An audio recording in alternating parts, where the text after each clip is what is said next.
All right, welcome. Joining us here for Group 6 in our session 19. Oh my God,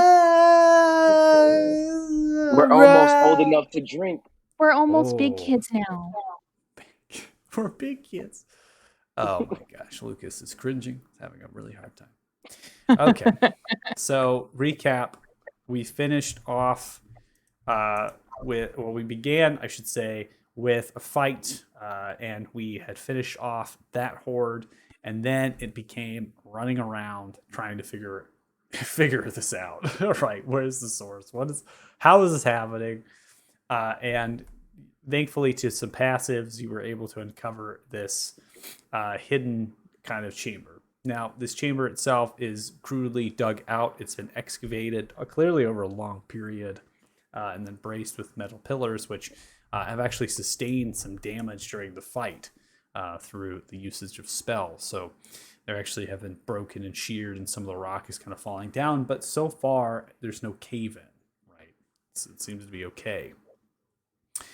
Now, the north side of this chamber, there are roots, right, which was shrouded in illusion, and the roots were kind of pouring themselves out, and they were corrupted and black, and they were definitely from the Sun Tree. They're massive.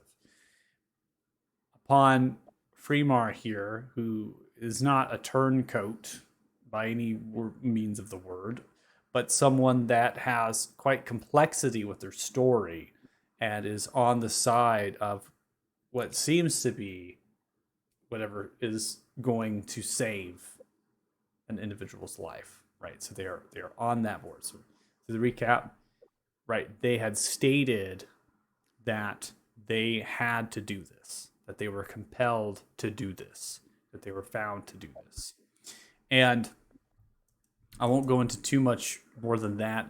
We can give refresher per questions depending on how much you remember from the conversation. You can always ask of what we heard. But this is why they are compelled to do what they did. Beloved loved one, jeopardy.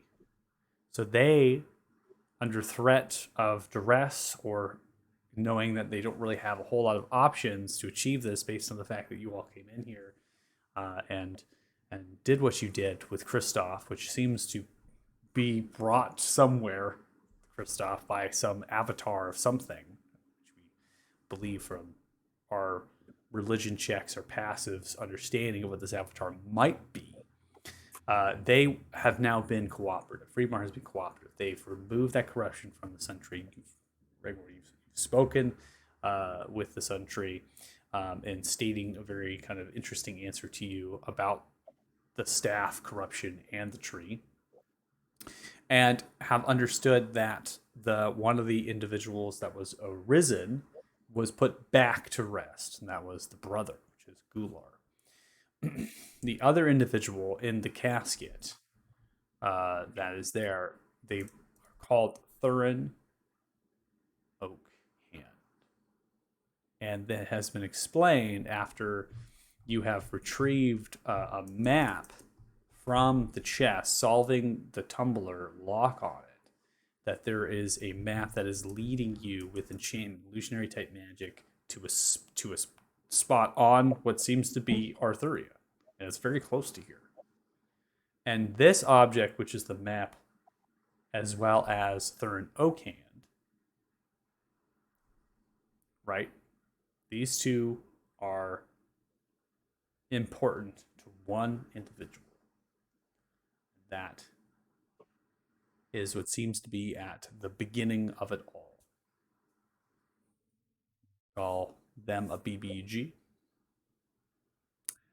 I call them a person. So that is what information you have. That's what you've gotten. Like I said, if you have specific questions on that information and you want to kind of broaden them out a little bit because you want to get a little refresher, we can do that. But there's not much else reason to go into it, right? We can take the conversation as we go. So you have been having the last bit here. You've been having conversations. So Freemar has been distracted numerous times. Seems to be a very scholarly individual, talking with you a lot. It's been distracted as you've been having your conversation about what to do next. What do we do with this individual who seems to be held under some sort of compulsion to do this based on their son's life, and they're done by Damodar through what their brother was supposed to do. So they're just kind of thrown into this. And they've been doing it for who knows, which we're going to get to right now.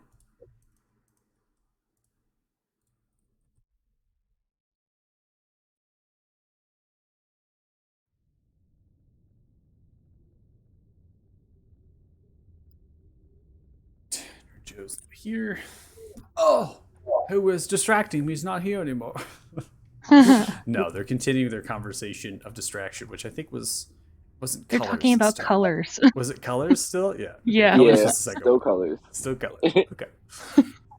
Um, when he was chanting during the fight that we had with Kristoff, was that is like the same chanting style as the first cultist that we had encountered in Harak? No. No, okay. No, the chanting was actually in Celestial. They were speaking Celestial when they were doing it.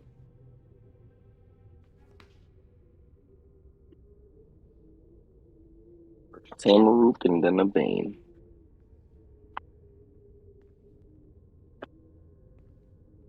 Figuring all this out, I am definitely gonna heal myself a little bit.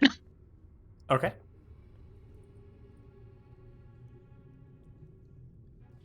So are we leaving now? We're getting out of these caverns. First, who's going to break the situation to him that we're going to who's going to tell Fremar that we're turning him over? We need to tell him very gently. We're going to tell him we're going to work for his kids. We're going to say that we can get the best possible. We're going to try and get the best possible outcome. We're going to make sure they understand the situation. But I mean, we should probably explain that he's going to get handed over to the lords before we do it. He does have an evil magic staff. Things going, explosive.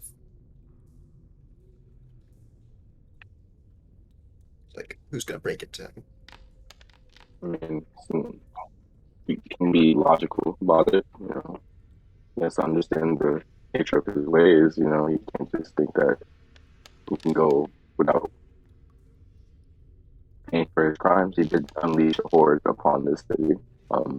Even if it was for the life of his son, the lives of many don't outweigh that for one. I mean, yes, I'm sure he'll understand the situation. This is more of a just who is going to tell him. I'm sure it'll go fine. I'm just saying we shouldn't spring it on him. We should give him a bit of a warning in advance. Again, we don't want to just ran round a corner, put him in cuffs and all. Yeah, I have no problem with playing the nose down. Okay, great. So would someone we should get some rope. I don't think anyone has manacles. Fremar, Oh, yes, yeah. I have a question to inquire. Question? Sure. Your staff, how long had it been embedded into the roots of the Sun Tree? Well, it wasn't necessarily the staff that was embedded into the Sun Tree. It was the magic that the staff possessed. It is quite like the Sun Tree. They're very similar. In fact, I believe that the staff of Ashtar actually comes from the Sun Tree.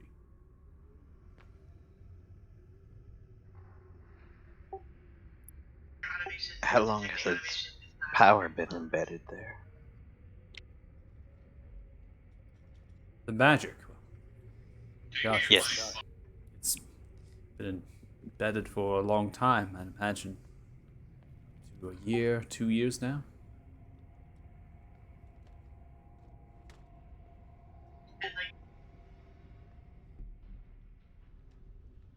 Do you know? I have spoken with the Sun Tree earlier, and it has stated that something has been preventing it from growing or thriving. Do you think that the staff may have been the root cause? Just FYI, there's a lot of background noise that's coming through your microphone. It's quite loud. That's why. That better? We'll see. Looks back and I could be the root cause that I wasn't able to. Sure, I'm not an expert in the tree in particular, just the magic that it possesses. I've spent time before, once I arrived to the city and took up post. I took great diligent work to try to understand what magic spews out of the tree. I believe that, well, it grabs into Halor's domain. It essentially is a well that seems to kind of pool power of the divine. And then the tree has some sort, as Lucas is dying, eating on something right now.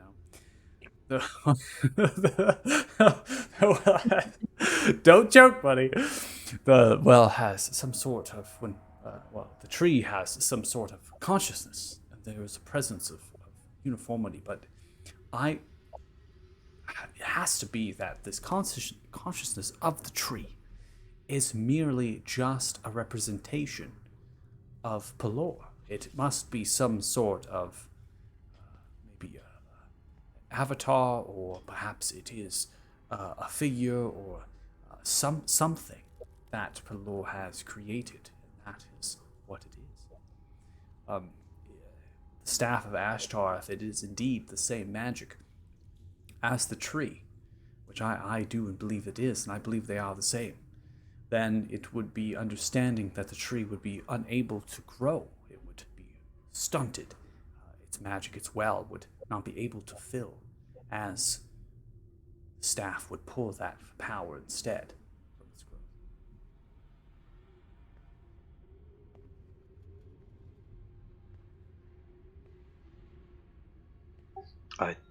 I thank you for being forthright. Well, of course, I don't really have. I don't really have any other options at this point. It seems that, well, you all are coming to your conclusions, and glad I can be of some value. Braemar, I have a question for you. Oh, yes. How old was your son when he was taken?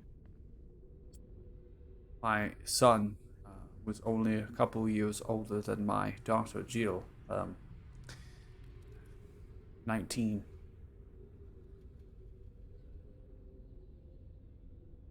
So he would be how old now?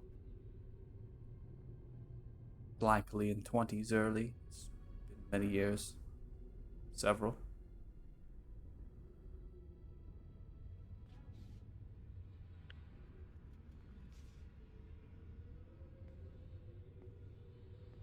All right.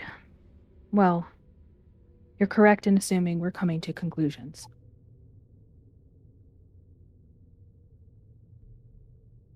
I want to assure you that I will do everything in my power to find what happened to your son and where he is.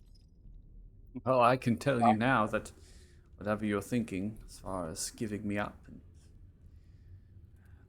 does not matter what the morality of the decision is. Just know that my son's life will be forfeit if Thuranocan and the map are not provided. That is what will happen.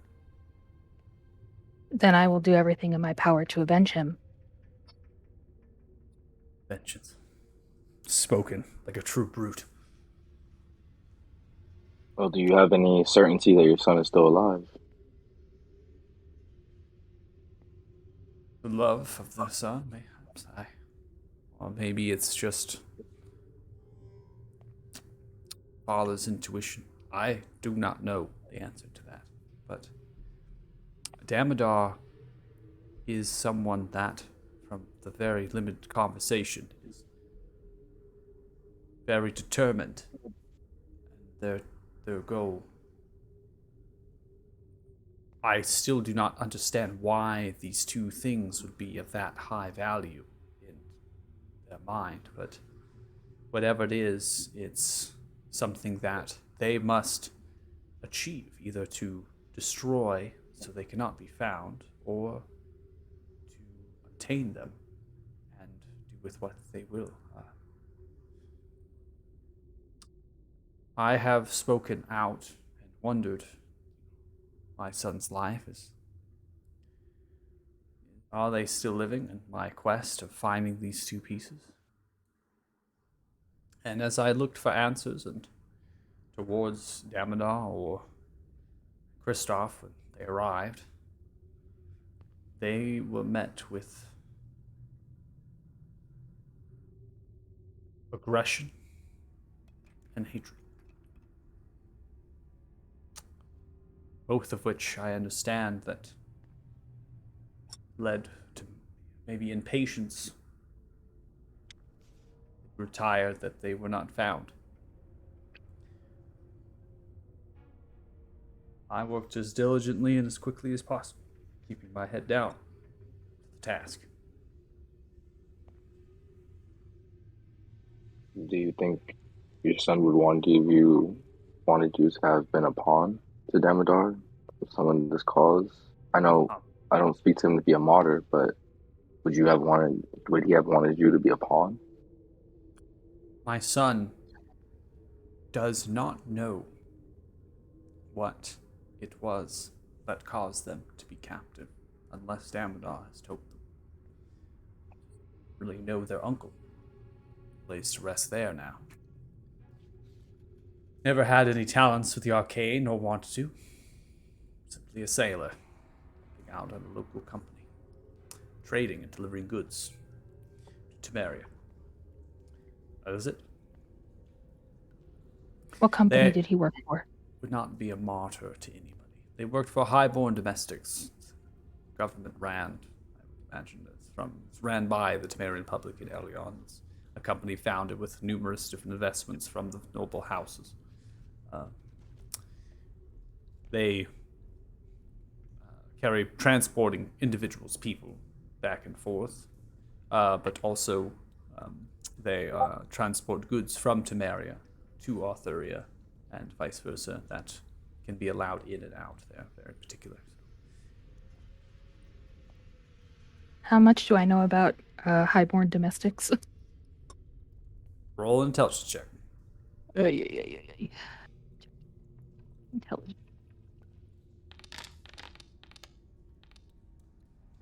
21. So Highborn Domestics operates a fleet of at least a dozen ships that are equipped to handle passengers as well as cargo. They are a domestic company, so they only have port in the Raconus Bay, right, for that one city in Temeria that's on there, and then they have a branch in Merlandar, right, because that's the trade route. That's all they do. They transport people, they transport goods. They're very particular, so they only let certain individuals on board, so they kind of control that in a way. That's owned by the Temerian Republic, right? The Elion houses, they all contribute to the decisions of what this company does, and they also put their representatives and their people into it, so it's done a certain way. And so you actually have to have, you have to be an elf. You have to have moon or sun, right? You have to be from Temeria, or have credentials that allow you to go to Temeria, either a trader, merchant, maybe you're wanting to enlist as a soldier, right? So these are all kind of critiques, things that they go through in order to bring you into Temeria. And then you have like invasive goods, right? You cannot bring a lot of Arthurian things to Temeria because they have very unique and kind of chaotic ecosystem, right? If you throw something imbalanced to it, it'll just go throw the whole thing off. Because Temeria is much smaller than Arthuria, and it's also very much like England, the way its coastlines are. It's very high cliffs and things, so it's very important. So the Highborn Domestics is that control between Arthuria and Temeria. Okay.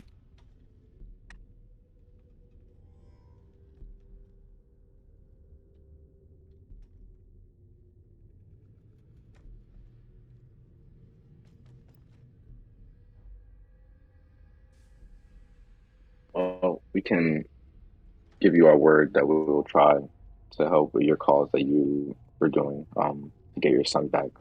Um, but you have to understand that we have to bring you in for your crimes. You have there's consequences for your actions.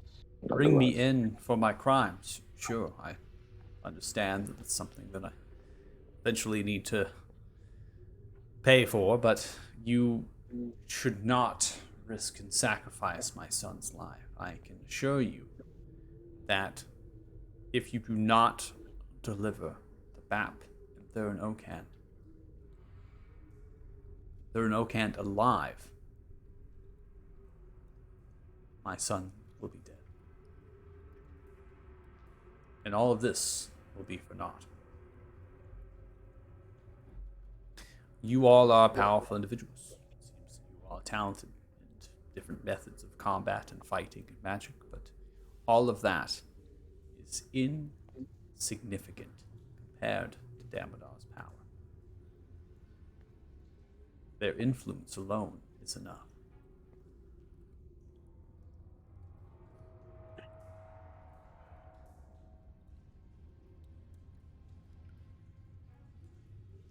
we know we've uh,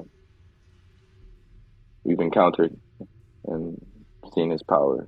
We understand what he's capable of and possibly what he's not capable of. We haven't seen his true capabilities. So we understand the fear that you have for your son.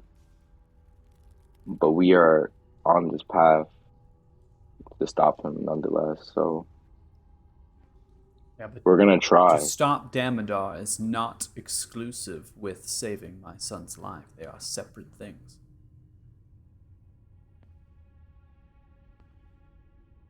Remar, you want me to give you a promise as a paladin? Oh, I do not want that, no. No. Promises of Paladin. Are you serious right now? With Paladins I've come across, they promise things. Foolhardy and unwise, in my opinion. Fair point. Then let me give you a promise just in general.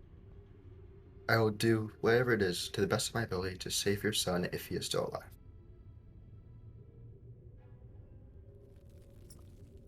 These promises are for naught. I can see it in your very eyes that you plan to keep Thurin Oakant in the map. Is that correct?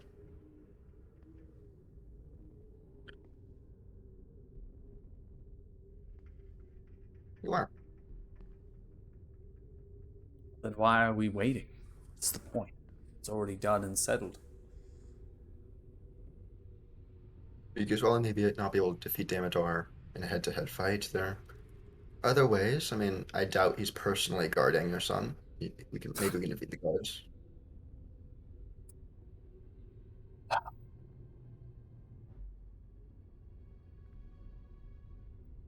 Sometimes talking with individuals like yourself, it gives me a headache. So then let's stop talking. Let's just go. Intelligence is not the same as wisdom. Yes, let's go. Remar. Are you going to put me in manacles? Do you want me to carry the staff? You will not be touching the staff. Felix will continue. Yeah. Felix will mage hand it to the bag of holding. You're putting it in the bag of holding. Mm-mm. Mm-mm. Are we not? How are we just I'm gonna gonna mage hand cover it. Yep. But or something or not. Okay, flowing tissue. Okay, so you're just gonna mage hand it out of here. So you're not going to put it in the bag of holding. Could we cover it with something, then mage hand it, but make it look like someone else is holding it? We saw that safe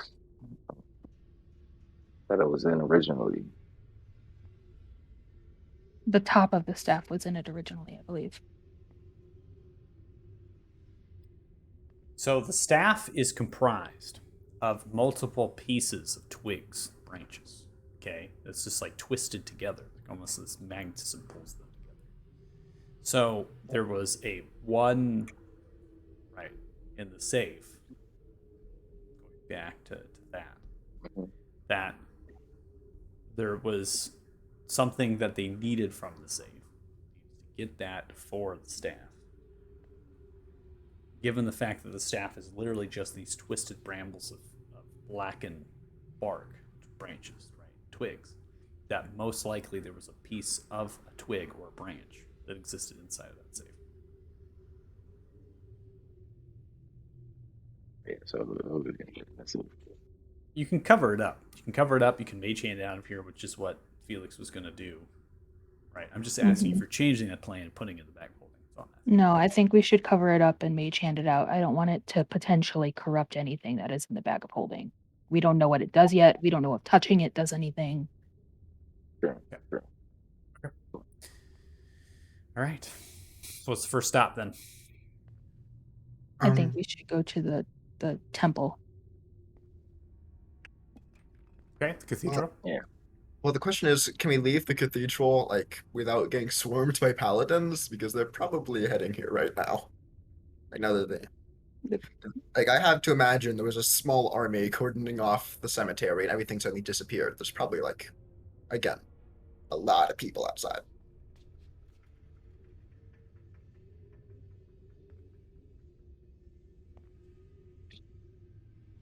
Like, are there? Can we check? I mean, That's we're a, not going to know until we get out there.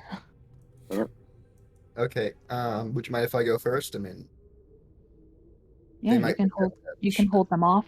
We have our little writ. Well, what I'm saying is they might be a bit on edge, and you know, they're a lot less likely to just. You know what? I don't think that's really a problem, but still, okay, it's probably best if I talk to the guards. You know, paladin, everything. Um, I'm gonna tie Freemore's hands together and just hold him on a string. Hold him Okay. on the. okay.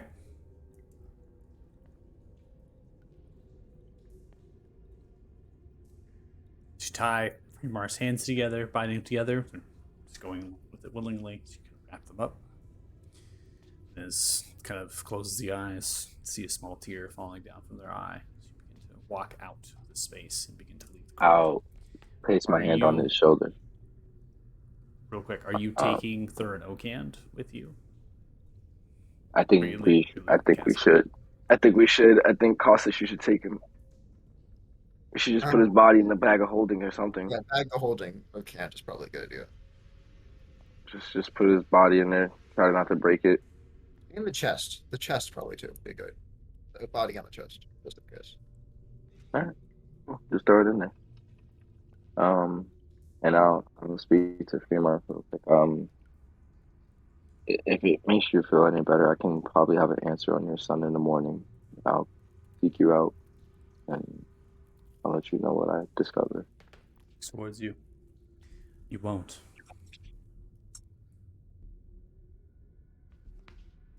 Okay. Let's keep walking. You got a feeling I'm gonna that bring up the Freemar's rear. already tried that. Bring up the rear? Yeah. Okay.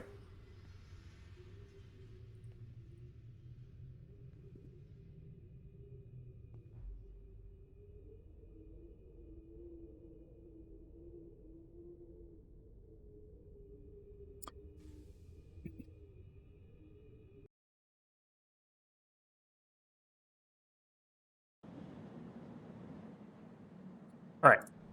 So as you pass out of the crypt, you are leaving. So you're going through the subsequent stairs, you're getting towards the entrance of the crypt. Right, you want to get to the surface here. That's where you're pressing for. The undead that may have been alive at this point that you encountered are ceased to. They're laying down. They're unmoving. Still, the somewhat of the mutations that were put upon them is still kind of present, right? That are there. And then you get to where the surface is, right? You crest up, and it seems as though nothing breached this area. You notice that one of the doors is badly damaged and kind of hit inwards, some of the hinges itself, but they've sustained. You exit out of the crypt entrance onto the cemetery. The wind pushing by. It's a cold night. It is indeed night as well. It's roughly 10 o'clock, but it's a time clock a little bit here. And you can see there are numerous amounts of lights of torches and braziers upon the wall. There are ballista that are being kind of cranked and reloaded. There are bodies that have been punctured by ballista of these creatures all around here. It is like laying mines all around.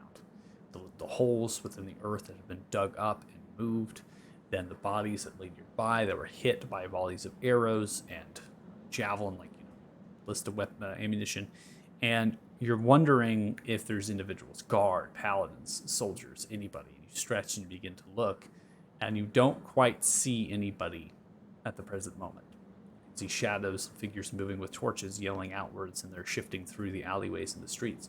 The cemetery is not something that they might speculate that this came from here. Obviously, they arose and they came out, but they're more concerned with clearing the city out if any were to survive.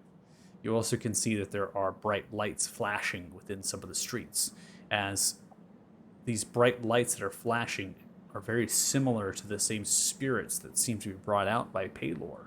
Perhaps this is one of those that you encountered that is actually kind of removing the undead from the streets. Now, something that was done was essentially put an end to this, right? Use the staff to put an end to it, which Fremar did do.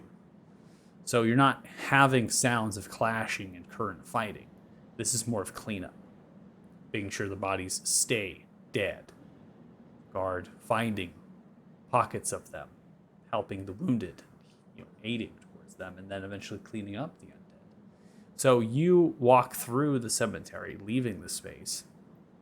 Individuals are yelling out from the towers in the direction, but you can't hear because the wind, while being too far away. Then you come to the southern side of the Holy District, of that plateau with the wall. Now, this wall does not actually have towers. Okay, this is just kind of a barrier wall, and the double wooden doors are shut and barred. They can't shut and bar this area, but that is it. You can see little heads poking out on the other side of the 15-foot or so wall, and the heads are guard that seem to be on ladders or barrels or crates. They have crossbows, and they kind of peek their heads up and look down around. A patrol walks behind on horseback, 3-4 blocks to your south, with torches aimed to go east further. This way, they yell, and there's just a lot of commotion happening inside of the courtyard. You can hear the voices and the sounds of refugees, people that have taken safe haven in this area, in the Holy District around the cathedral, for safety when these creatures arose.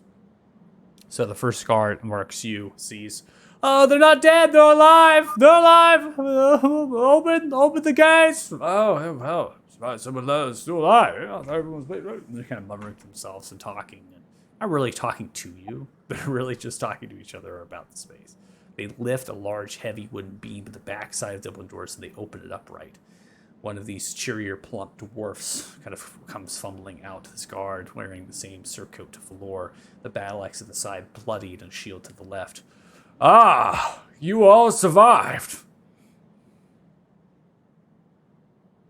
Yes. Well, safe haven in here for you, refugees. Come in.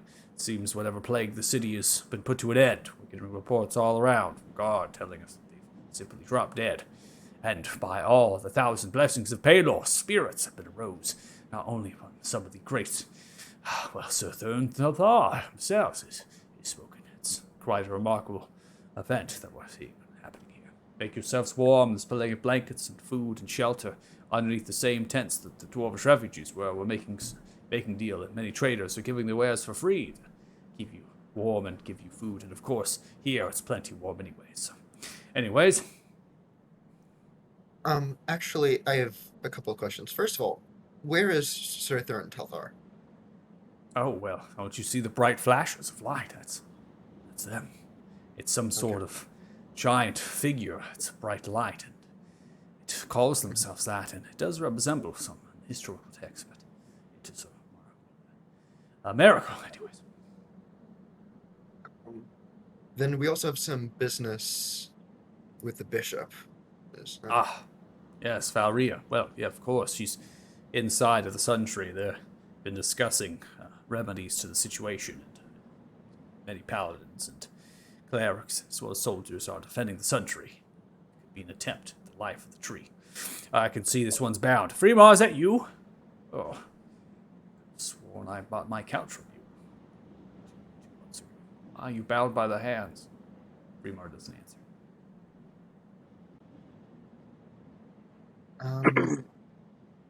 Yeah, I suppose you will probably know about that very soon. Oh, all right. Well, are they bit or something? Are they contagious? No. There's no contagion. Oh, yes. Well, we Um, expected that as well. There's people that are injured and they seem to be fine. But anyway, Where's the bishop? Valerie is inside of the cathedral. You can make your way there. Just prompt to be entered in. They'll let you in, knowing you're not. And Thank of you. course, the Night of Dawn, eh? You know what they say that to you, eh? Yeah, you know. All right, come on in. Sure, close the gate. You kind of walk in, and you now get to hear the crowd of the individuals that are in here. oh, it's too late. We passed by him.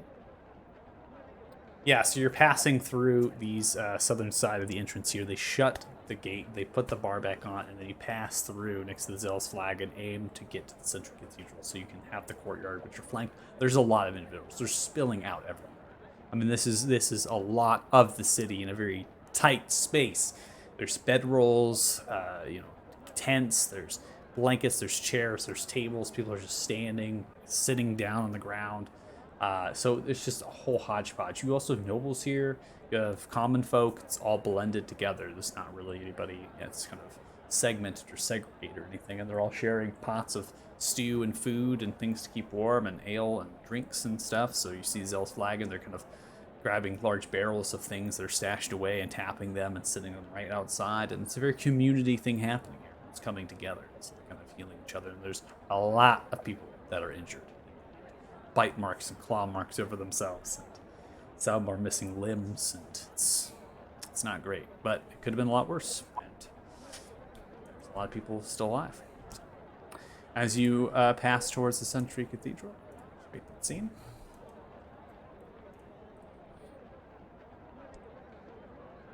See paladins on formation, kind of looking around, kind of notes and sees. Kind of scoffs the hands. Ah, look, it's the Night of Dawn. Yeah. And, well, survive with it. Make way. Stay outdoors.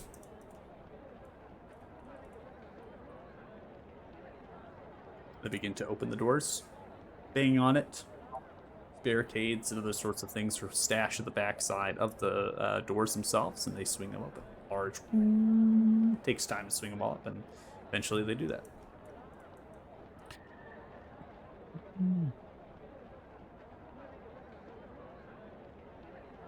Either way, you could probably go a bit lighter on the barricades. The undead have been handled.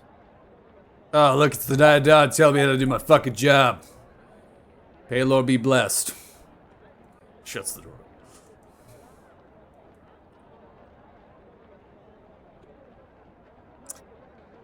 Alright. So at this point, I'm just going to move Freemar's token with you lot wherever you go. I'll just move the token. So inside here, you're going to sustain the crowd. The crowd itself is rather small in here. Talking and communicating to themselves. Of course, it wouldn't be the same if not for our beautiful Templars. So the paladins and the clerics are just around. They're walking. They're kind of keeping note. Some of the clerics are actually holding their holy symbols and holding out their hands. And they're essentially not warding or protecting the area that way. They're sensing for undead, sensing for any intrusions, anything that would be invisible, right? So they're kind of looking and kind of pacing around and shifting through.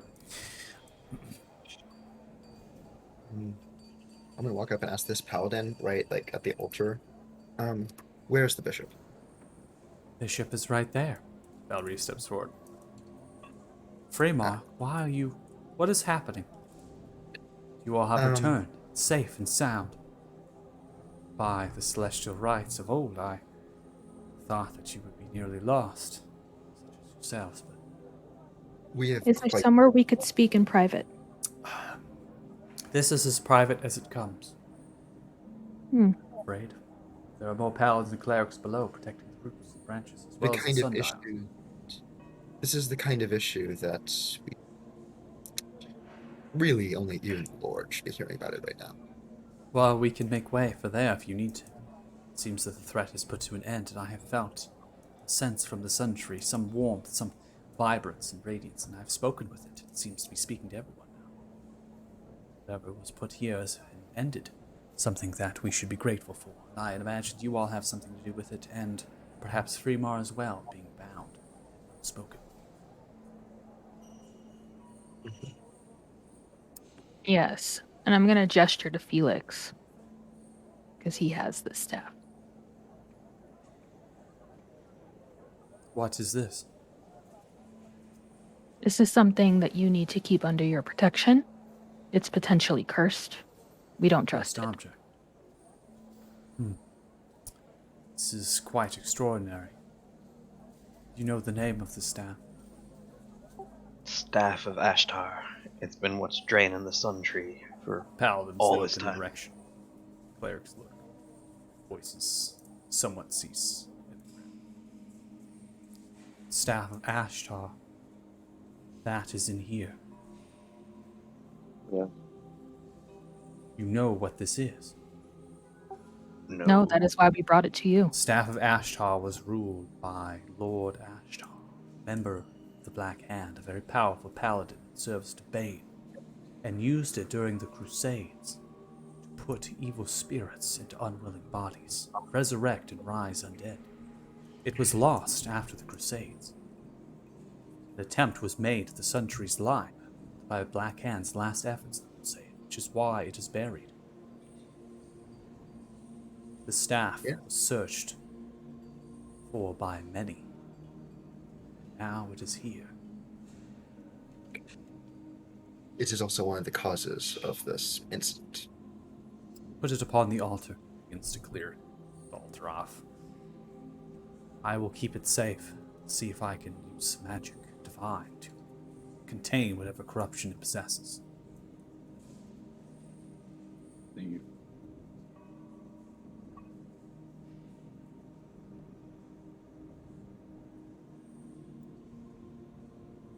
I fear if Bane is involved with this,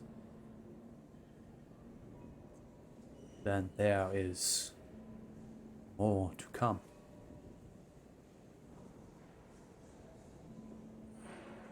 Seems that there always is. Yes. Well, we may get going, if you'd like, or I can stay here with the staff.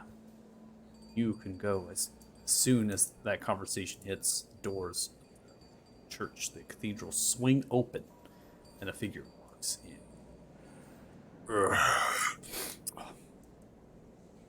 Why have my soldiers told me that they saw you walking out of the crypt where this fucking shit started? We were doing what you hired us to do.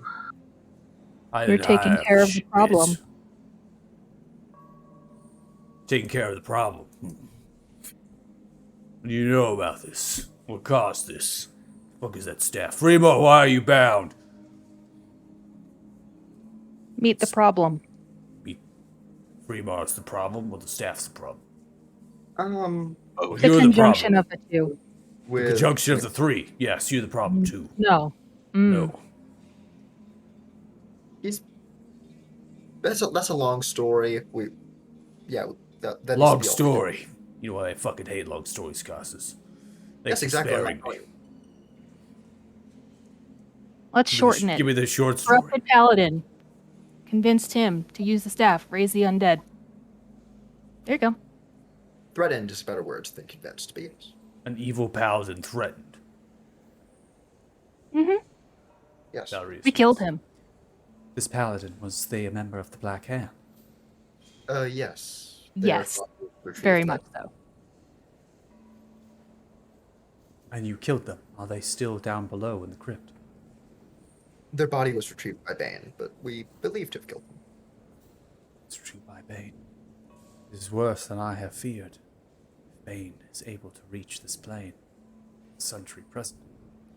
I believe that there is things happening. We must tell the Lord. I can stay here with the staff. Commander Rengla Uku, if you do, would you escort them?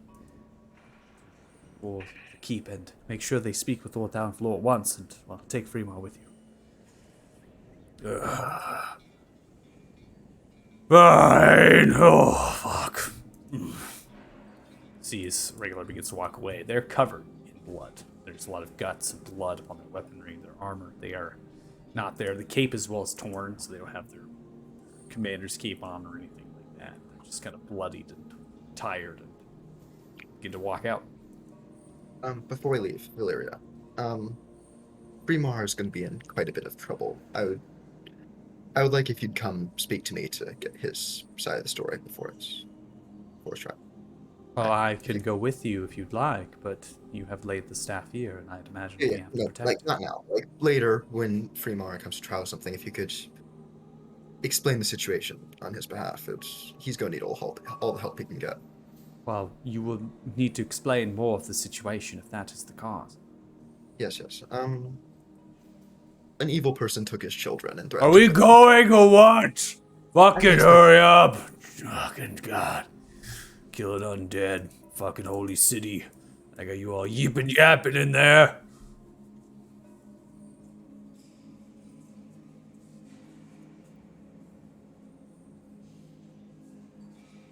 Okay.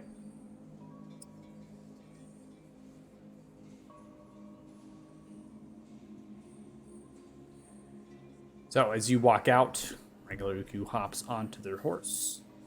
Trisha, who is also scarred and wounded. They shut the door and lock it behind. Casas, you're with the group? Yeah. Okay. You don't need to move tokens, I'm just making sure. So cut short with the conversation based on Regular Uku being an absolute brute and a very impatient individual. Passes onto the horse and then begins to ride off with you all following in tow, headed for Leaf Lord. By the way, are we also covered in blood? I mean, I would assume we're not. Yeah, you are. Absolutely disgusting. Probably not. Prestidigitation. I'm going to take a bath after this. I couldn't hear you. You are a Jay. mess. $7 not prestidigitation. We are going to need knowledge of this. This is. I can't understand you. I said prestidigitation. Othala never has Okay. blood on him. Okay. Presentation. Okay. Okay. I was like, what are you? I was like trying to understand what you were saying there for a second. I was. Yeah, the mic started acting up quick. All right. Just make sure we get the next scene set.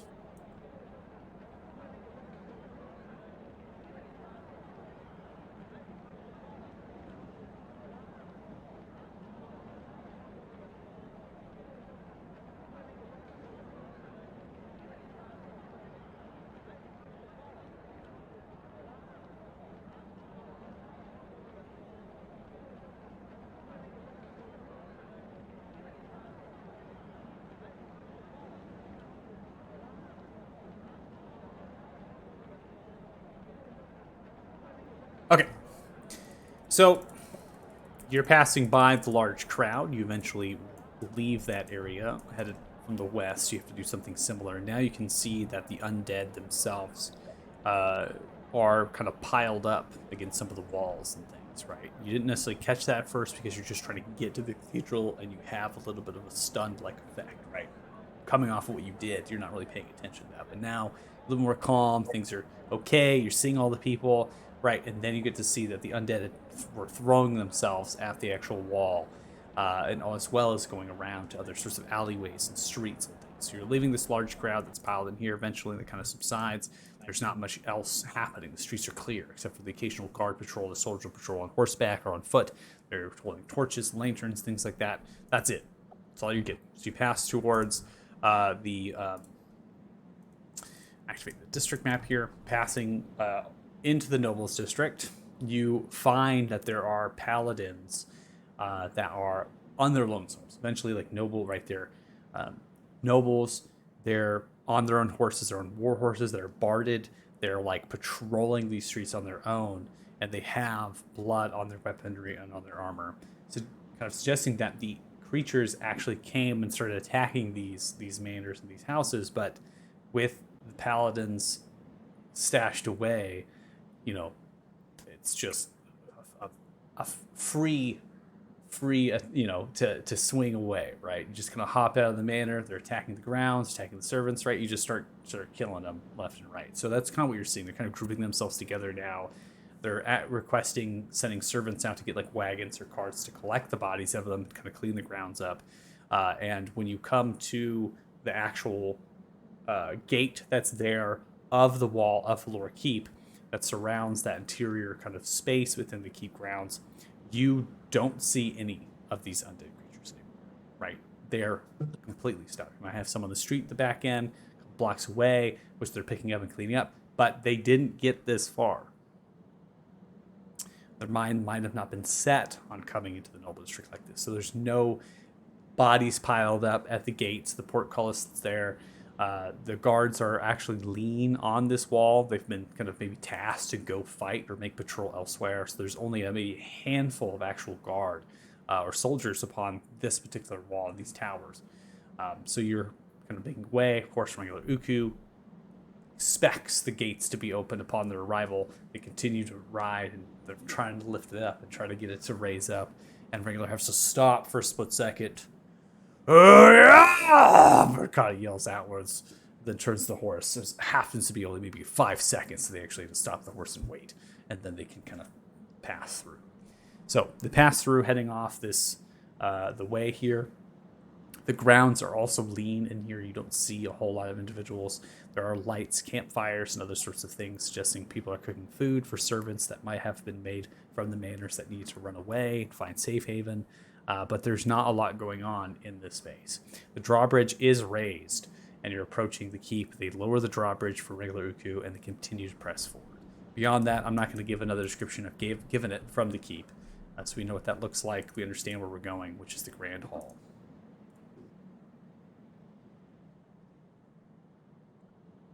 Not dropping down the horse token, no need for that. Passes forward, the doors swing open, seeing regular Uku. Dismounts the horse, hands it to a guard soldier that's there, and begins to press forward.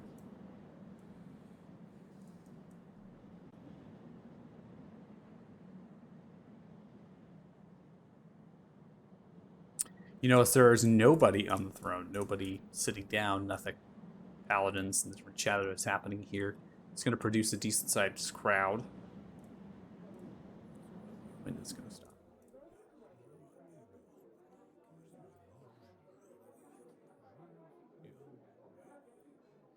You pass in, the door is shut, and they lock.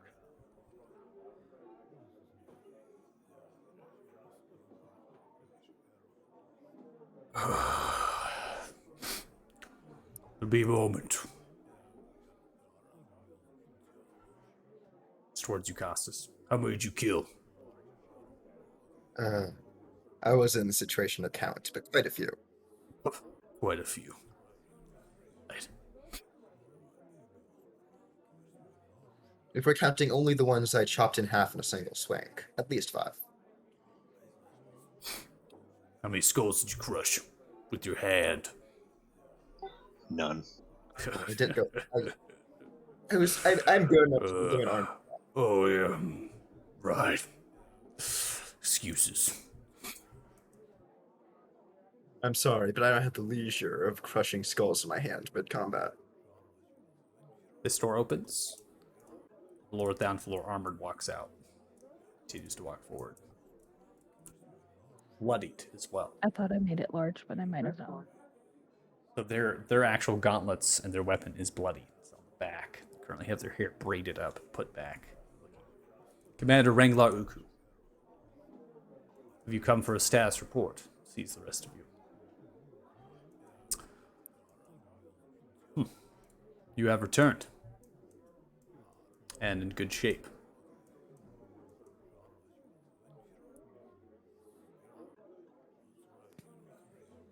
Lord, I think it'd be best for them, moving by and kneeling down.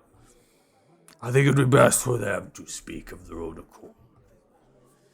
My last sightings from the guard on the walls have suggested they have left the crypt recently, as we have concluded, is the epicenter of where this rising took place. Best if they spoke. Stands up, comes to the side, steps up. So speak. Why is Fremar, head of the Commoners Guild, bound? Would you want to start from the beginning, or should we just get straight to the point? I don't understand why you would have questioned that, but you can start wherever you would like. Go for it. So we were investigating the disappearances on your behalf, and we realized that it had something to do with the crypt. Um, we also realized that they were on to our investigation, so we decided to go check the crypt to make sure that they were not destroying evidence. Upon getting there, the undead started arising. Then we decided to run to the crypt to handle whatever was going on, since that seemed to be the epicenter. I mean, we assumed so. It was undead. It's the main crypt, best place to do it, and also to avoid the hordes. Um, Upon entering the crypt, we had to fight our way through a few floors of the crypt. We found Lord Thalin Falor and gained some aid from him. Then we moved through some long, relatively long exploring and a few gelatinous cubes we had to avoid. Found Fremar here, along with a Paladin of Bane, trying to revive a dwarf. Also, they were the people that were doing the whole undead summoning thing.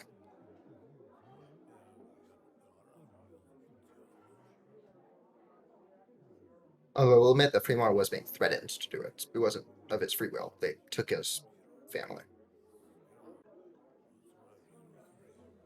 I see. So Costas Morning Light. Approach.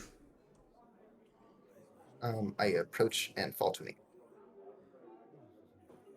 You swear fealty to thy lordship and to always speak the truth under my fealty. Yes, and I'd be happy to go under a zone of truth.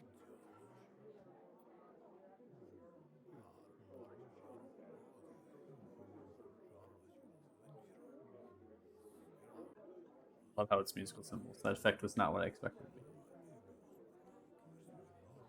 Oh well.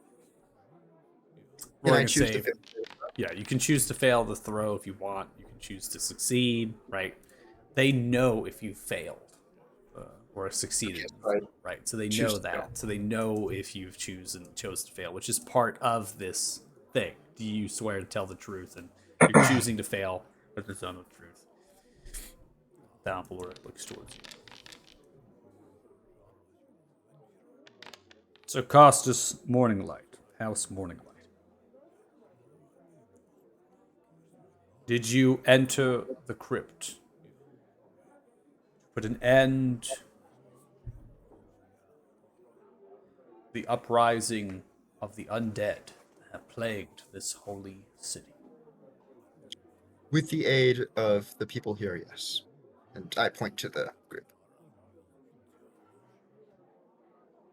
And was Fremar Valerie the source of this uprising? Did they cause it? That's a bit complicated since it's technically like an item. But yes. An item. Mhm. What item did they use? It was a staff. We have already handed it over to the bishop for safekeeping since we believe it to be cursed. As far as details on the staff, I believe talking to Fremar himself might be better. He knows far more about it than me. So Costas Morning Light, you are excused. So I stand up in a very stiff way, as if I was kind of nervous and scared, and then like, kind of, as dignified as I can look, I walk back to the group.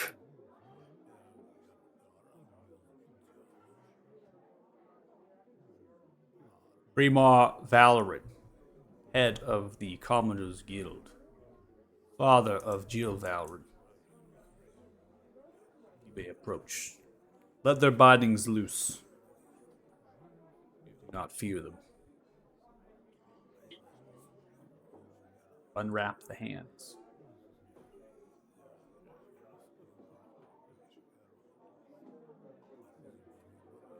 Okay, keep- I'll let.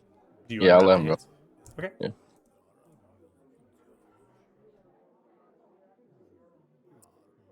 Falls down to a knee.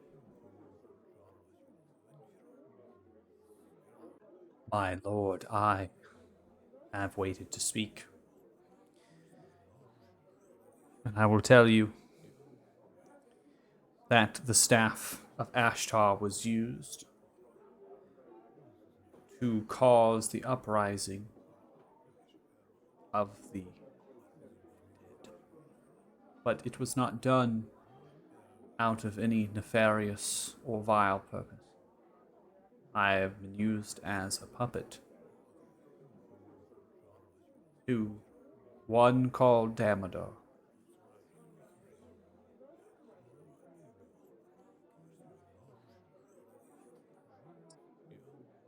In exchange for my service to pick up what my brother, Gular Berlu, the Lord looks down. Eyes turn to a scold. Damodar found me and put me to the task of finding a Thurin Oak hand and a map that was with them. To a place that was given no name, only these two objects. My son was taken as hostage and will be surely put to death if these two items are not given to Damodar.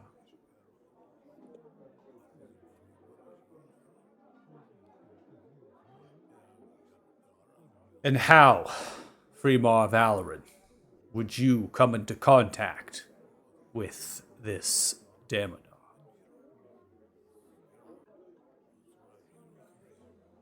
I was given a coin.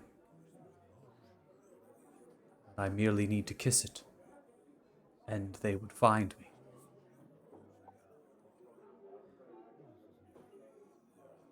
As well as a member of the Black Hand, Christoph Cormier, was put to watch over me and ensure that the deed was done. A partner.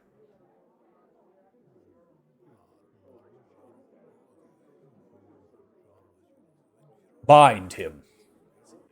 Manacles begin to pull out, begin to restrain, chaining their hands and their legs.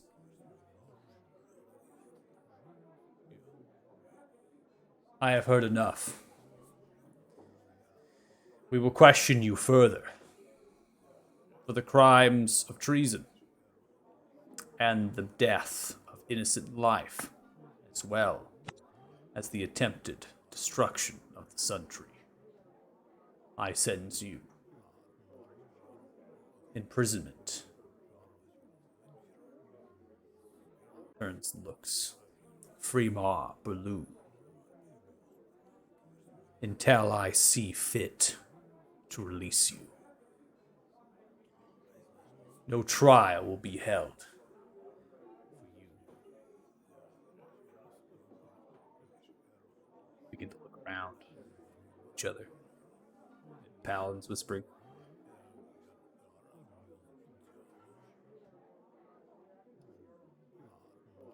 Take them away.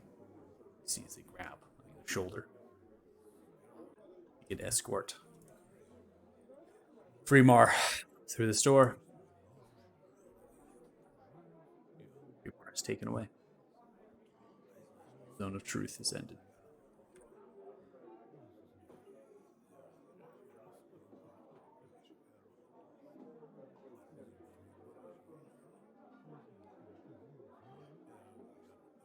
Crowd goes silent. Sir Costas, you would expect, as well as all of you, I'd imagine, a trial to be held. This is only an opportunity for Damodar to pull the strings once more. Was there a coin found on them?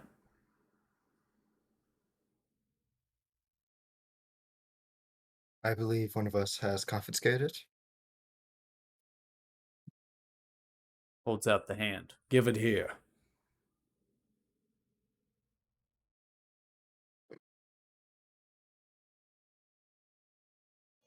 Felix has it. Yeah, I think it was Felix. Felix.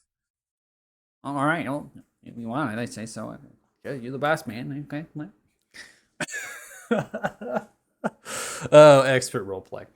All right, hands it over to Lord Thalfalor, if that's what you all want. Right, it's a party group decision at this point. Is anybody stopping Felix from handing it over? Mhm. Room full of paladins, so no.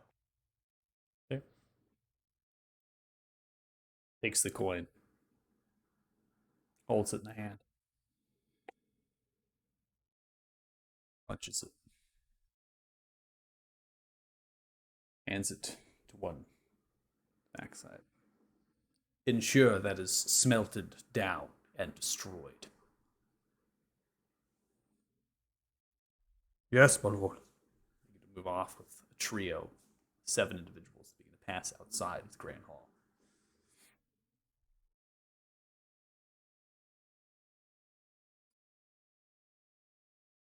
We do not want Damodar or the Black Hand to be at play. We are set to march to war against this string puller.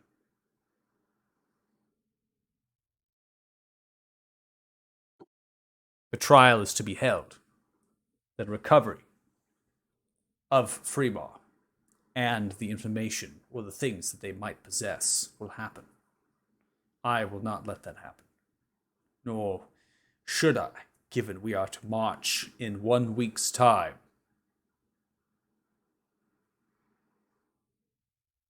So you know where he's at. I know where who is at. Or Damodar. I do not know where Damodar is. I only know that we march against the forces of them.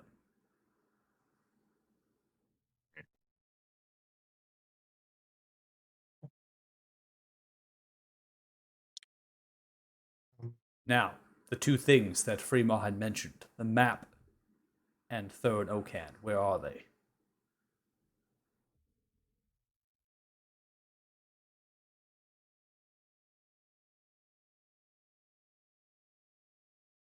I'm gonna look at the rest of the group and see what they're trying to get like a vibe of what they're thinking. You know. Sir Well, Costas yeah. Morning Light, you have been truthful,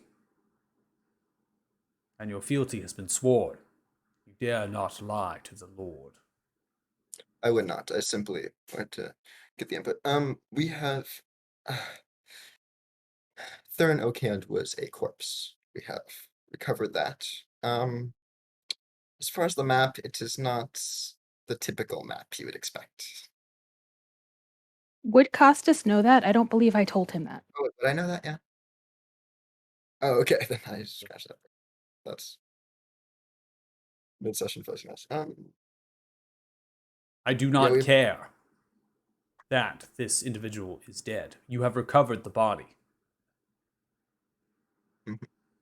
Yes. Where is it?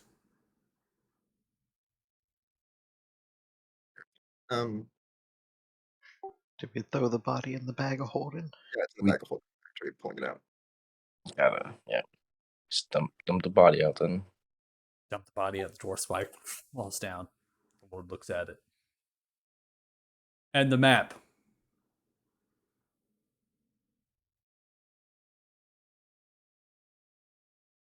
Yeah, sure. I'll give him the blank piece of paper. Takes it.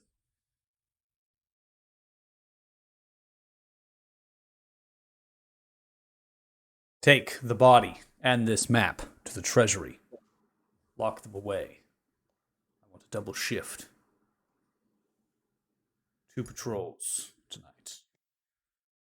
Yes, my lord. The other one passed through the map and the body recovered by Lord Downfloor. Put into the treasury.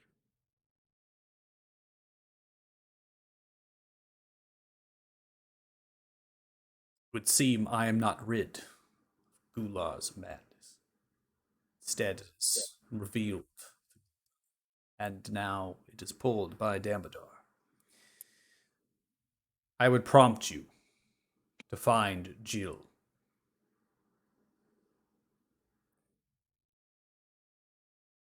Commander Regla Uku. Yes. You will accompany them to the Mountainside Tavern, where Jill Valorant works. I truly believe, yes? Yes, my lord. You will recover them, and you will bring them here. Are we understood?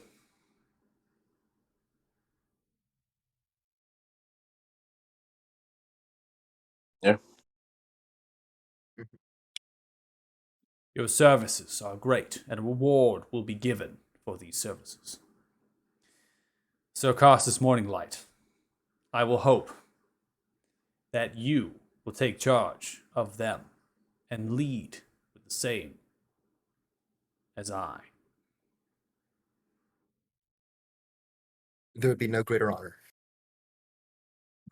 We will speak of this matter upon your return and after the reward has been provided.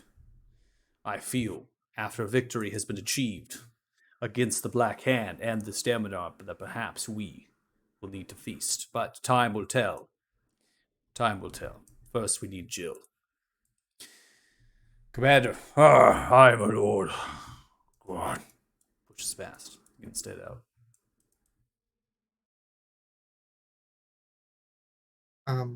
Lord Thylon Floor. Stops and turns. Yes, Sir Castus Morninglight.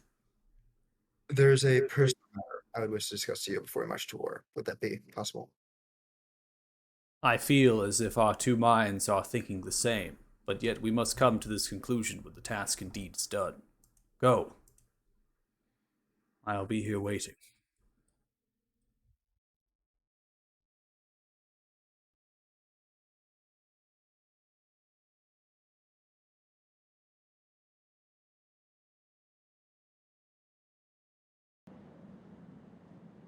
Right.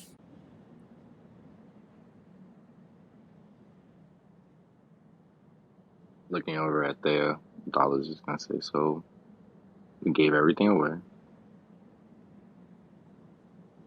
Yeah.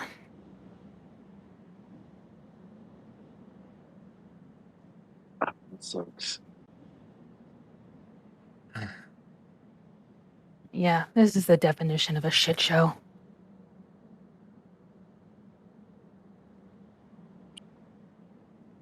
How good is your memory of that map? Very.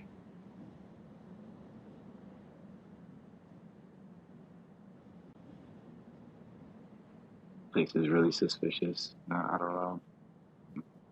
A lot of things are being fishy here. Yeah. I don't trust anything. I trust this less. Yep.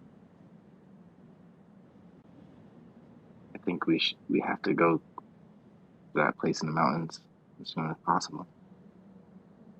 Is Wrangler, can he overhear us? So on the back, Patricia headed out, drawbridge lowered, pretty far away from you. Cool. All right. We'll talk later. Yeah. There's too many ears around here. Yeah, let's just get Jill, handle this link, and meet up back in the inn. Have a conversation. And sort this out.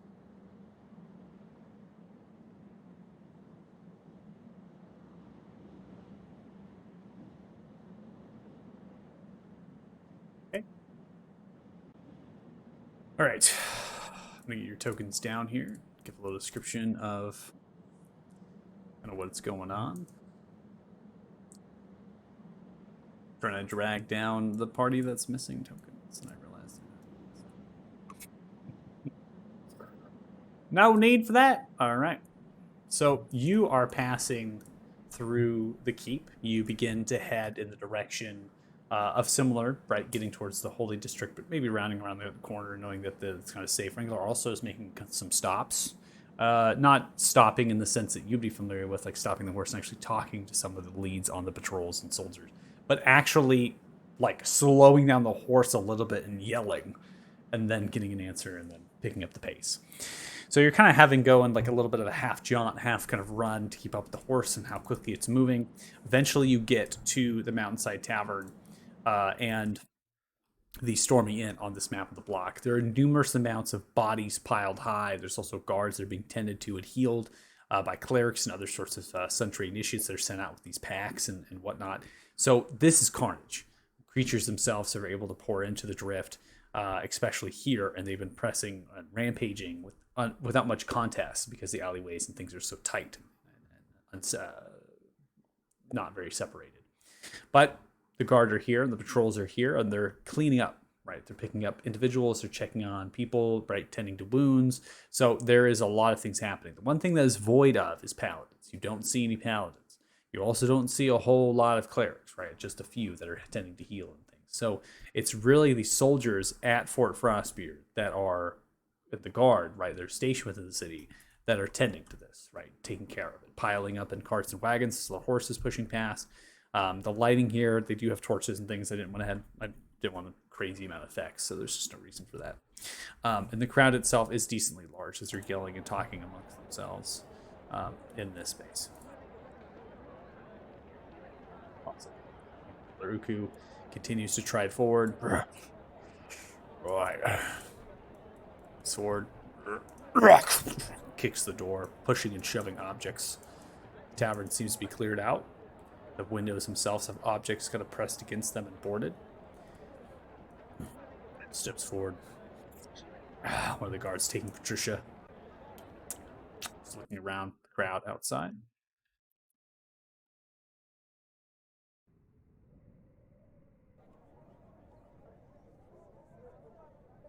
Jill, who are you?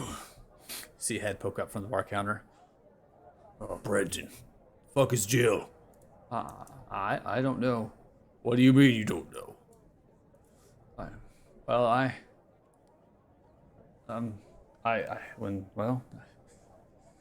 Chaos individuals, they ran out and, well, as far as I know, they made way to their homes and trying to get to safer areas. I started a barricade and a couple patrons helped, and we got to a point where there was no more undead, so they left. Gave them free food and drink, but Jill, I don't know, we lost them in the foray. Things were going down. So you don't know where Jill is, and they've been unaccounted for hours. Maybe, I don't know. Grabs Brendan by the collar. You fucking shit! Throws them back a little bit. Why can't anything with you people go correct? Let's come out of the crypt, the undead rising, and now Jill is supposed to find takes the weapon, crashes into the bar counter. Bar counter splits into two different fragments. I'll pay for that. We need to find Jill. I don't know where to start. Be home. Communist Guild, maybe. No, it's too far. Wherever she gone, she needed to know how to escape and get past the undead.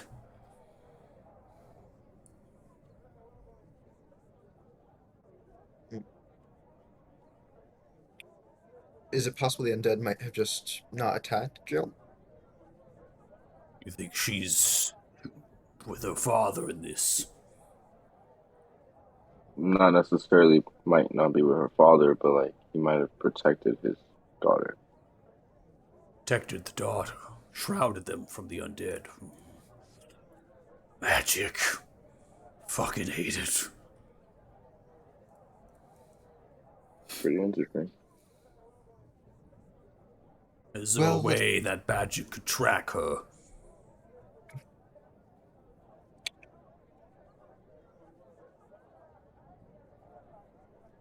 Well, I can't do it tonight, so.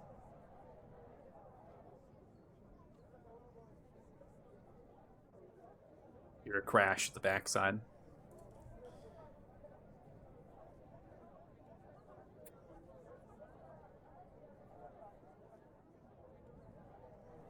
Oh, is that fucking Marvin? God. How's it going?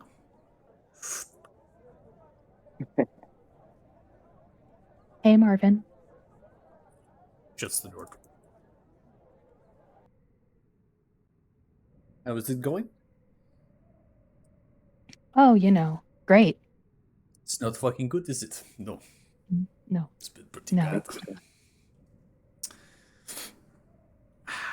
I may have been following. I don't know. I figured. Yes, well, I didn't know exactly what you were coming here for, but now I do. I can hear it, and well, we have our ways. I may or may not know where Jill went. And where or where not may she be? Looks towards Wrangler. Don't you fucking dare, Marvin! Say I need to get out of here. You fucking Rudikar, you pieces of shit! Goes over to a table, breaks it in half. While he's having his little temper tantrum, I'm going to try to sign to Marvin in Thieves' Cant. Very subtly. Marvin signs back. The High Squire. The High Squire. I Oh, best be going so now. I you think lost- that this is, yeah, I best be off. you lost yes. her. What? You lost her. You I couldn't lost find who? her. Yes, couldn't find anyone. No finding. You're fine, Wrangler. You're fine. You'll keep looking, though, for us, right? Yes. You hear the door open in the back of the kitchen. All right, well, Othala says that he could potentially try to look for her tomorrow. With magic. Yeah, sorry, I know you don't like it. But Been first thing in hours, the morning. In the It's morning. been hours, so Where are I you can't- staying? Across the Across the street. street. You're staying at the Stormy Inn. Yes. Fine. Moves over, kicks over a stool. Serve me, Brendan. Mead. Yeah, sure, why not? I'm also going to order my usual over here because I'm Oh. imagining every usual. As I start walking past Othala, I'm just gonna like graze his arm, like and tap it, like I want to talk to him. Looks towards you, But- say, ordering the usual. Wrangler looks towards you. Fuck, no, you're not. I'm gonna be fucking sober tonight, and I'm gonna get drunk, and this is how it's gonna be. You fight your way out of a crypt full of undead, and you can tell me not to drink. Fight your way out of a crypto that. I bet you bury it laid a goddamn thing on anything. Fucking. I show him my idiots. sword, which is probably covered in blood. Yeah, I don't give a shit. Could be anybody's blood. Pig's blood, horse blood, cow blood. Could be a fucking chicken's blood. I don't give a shit. Do you think I cut in half the chicken just to look cool? Grabs his coin, sits it down. Do I think what? Nothing. I think nothing. I'm gonna get drunk now. You can fucking do whatever it is. So wait for the morning. Downs it. Begins to walk towards the door. Yells outwards. Revan! Revan! Guard comes riding off a horse. Take the third watch. Go to the Oil Keeps. Tell them we will not be returning until the fucking morning because of magic. And Jill is in the wind. Yes, Commander. It's right off. Walks back to the counter. Are we allowed to just go into the inn? Yeah, you can. I want to go into the inn and into my room. Okay, you try the door. It's locked. I'm gonna pound on it. Open up! Up. Opens the door. You see some of the guard turning and moving their horses and things. Estrella looks. Oh, hi. Hello. Hi. Yes, I'm very tired, so can I Oh. go to my room? Oh, of course you can. Of course you can. Thank you. Frightful thing, this undead house. I'm glad that you are survived and you are alive. That's fantastic. Well, Yes. been a lot I'll worse, tell I you all imagine. about it in the morning. I'm just so tired right yes. now. No bath, no food, no nothing. Not. You know what? Oh, it I is can quite smell late, for one isn't it? more day. Yeah, so it's quite late. Yeah, oh, well. I'll make sure to change the sheets. Good night. Good night. All right.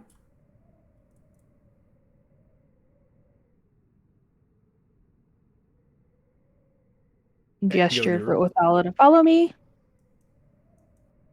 Reg 2, if I see him. I didn't even know where it was. I'm sneaking. I'm gonna point to Athala, point around the room, point at my eyes and my ears as I start checking for traps and anything else. Okay. Roll investigation or perception. We're gonna do a perception. 28. You don't detect any sort of traps or anything. Doesn't look like anybody came in here after I left it last. Correct. And then I'm going to, I don't know, just in case, pass non-detection for myself.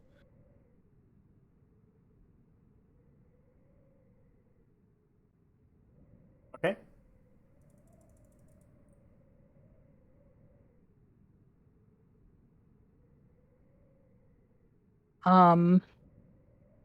I still don't trust it because I don't know if there's any magical stuff going on in here.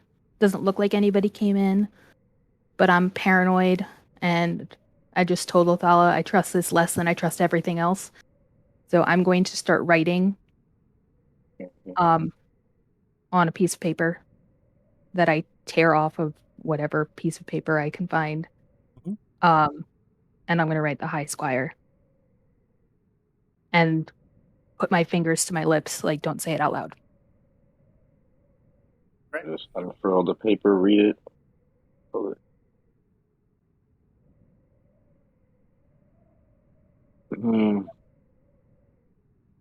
I'll write back. Should we leave and try to sneak out?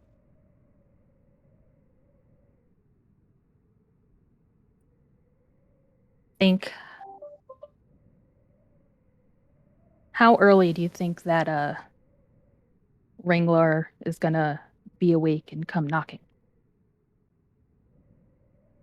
I don't really know his, you know, intake level or how much of a lightweight he is, but seeing Seemed how pretty stubborn, convinced that he wanted to get drunk. but his stubbornness alarms me that he might be an early riser regardless of how drunk he gets. Yeah.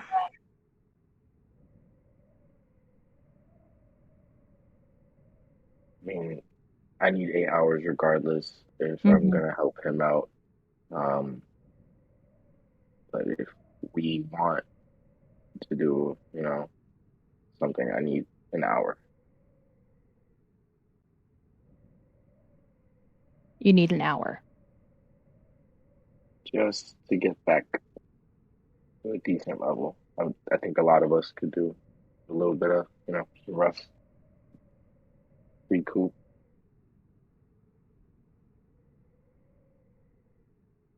Streets might be a little bit more clear in an hour. That would help. Yeah. And we wait, I can try to watch the streets. Maybe get a read on their patterns. Mm-hmm. What they're doing. Yeah, I was going to suggest doing the same thing. Just keeping an eye on the streets, seeing the dispersal pattern, I guess, of the paladins. Definitely. If they're leaving, if they're not.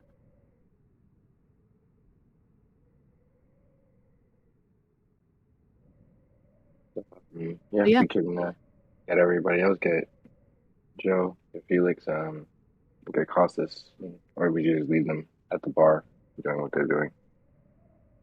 he might prove to be a good distraction for Wrangler. They seem to have, I don't know the word for it. History. That's the kindest way to put it, I would say. Yeah, speak the kind word. I didn't have them. So yeah, I think we should regroup in about an hour. Your room is kind of cramped. I'm sorry. That's fine. Yeah, so I'm gonna head back to my room. Um, when I get back to my room, I'm going to cast Arcane Eye and send it through the alleys of the streets. And just sit on my bed and watch the streets. Okay, so you're just watching the streets to see exactly when they're going to clear out. Just watching the patterns and all that. Okay, so you're just watching the patterns of them. Okay, so you all are staying here. You're not heading to where Marvin had said. Not yet. Okay. Not yet. All right. So watching the pattern of the guard, they're simply just cleaning up the bodies, putting them, into wagons and carts. They're moving quite diligently. In fact, it takes only maybe a half an hour at this point. So I'm going to advance it to about 11:30 now. Given travel time to get here, it only takes about a half hour to clear the street. And after that point, they begin to move off at a different street. So they're actually out of the space, right? So they're just kind of moving and working. So the Archie and I keeping note, the street itself is clear. There's not anybody here, no one upon it. We're kind of maintaining that, but nothing has happened for the last 5 to 10 minutes or so. And while this time is happening for them to clear out, Brendan itself has come by and served you appears to be a very tall glass of whiskey, some cherries in it, and other sorts of fruits things for you, Constance, which is the usual. Or you can say whatever it is. Or you can say, Lucas, whatever your character is going to drink. That's up to you for the usual. What is Costas' usual? What's Costas' drink? Yeah, what is it? Wait, so what exactly did she say it was again? It's a tall Fruity. glass of just straight whiskey with a bunch of weird fruit in it. Perfect. Perfect? He's gonna down it in one drink, then just start eating the fruit like snacks. Oh, there you go. Sidesteps and moves over next to you. Grabs you by the shoulder, swaying. Tell me, how does it feel that you'll be marching to war soon?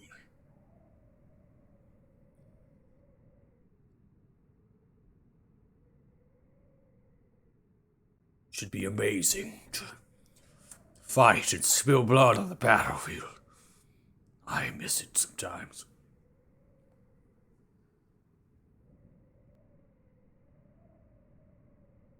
I'm not gonna quite slam, but I'm not gonna be very gentle. I'm gonna drop my glass on the table.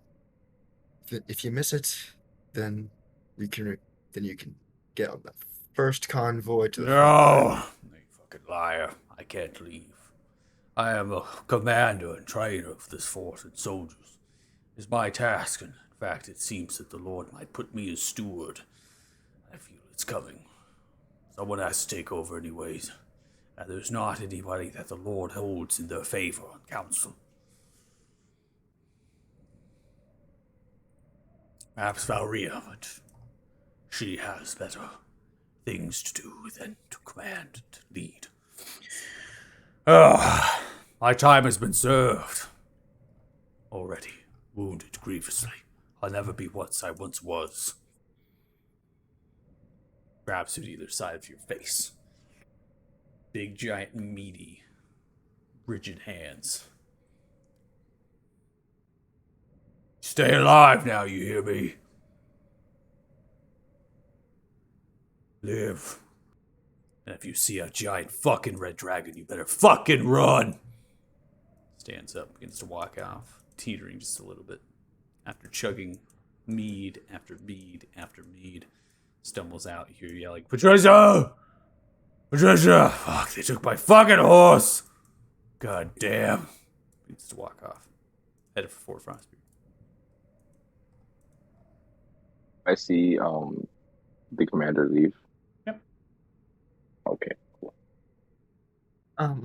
Earlier, did I notice the hand signs between Thea and the guildmaster? With your passive perception is not as high as their passive stealth.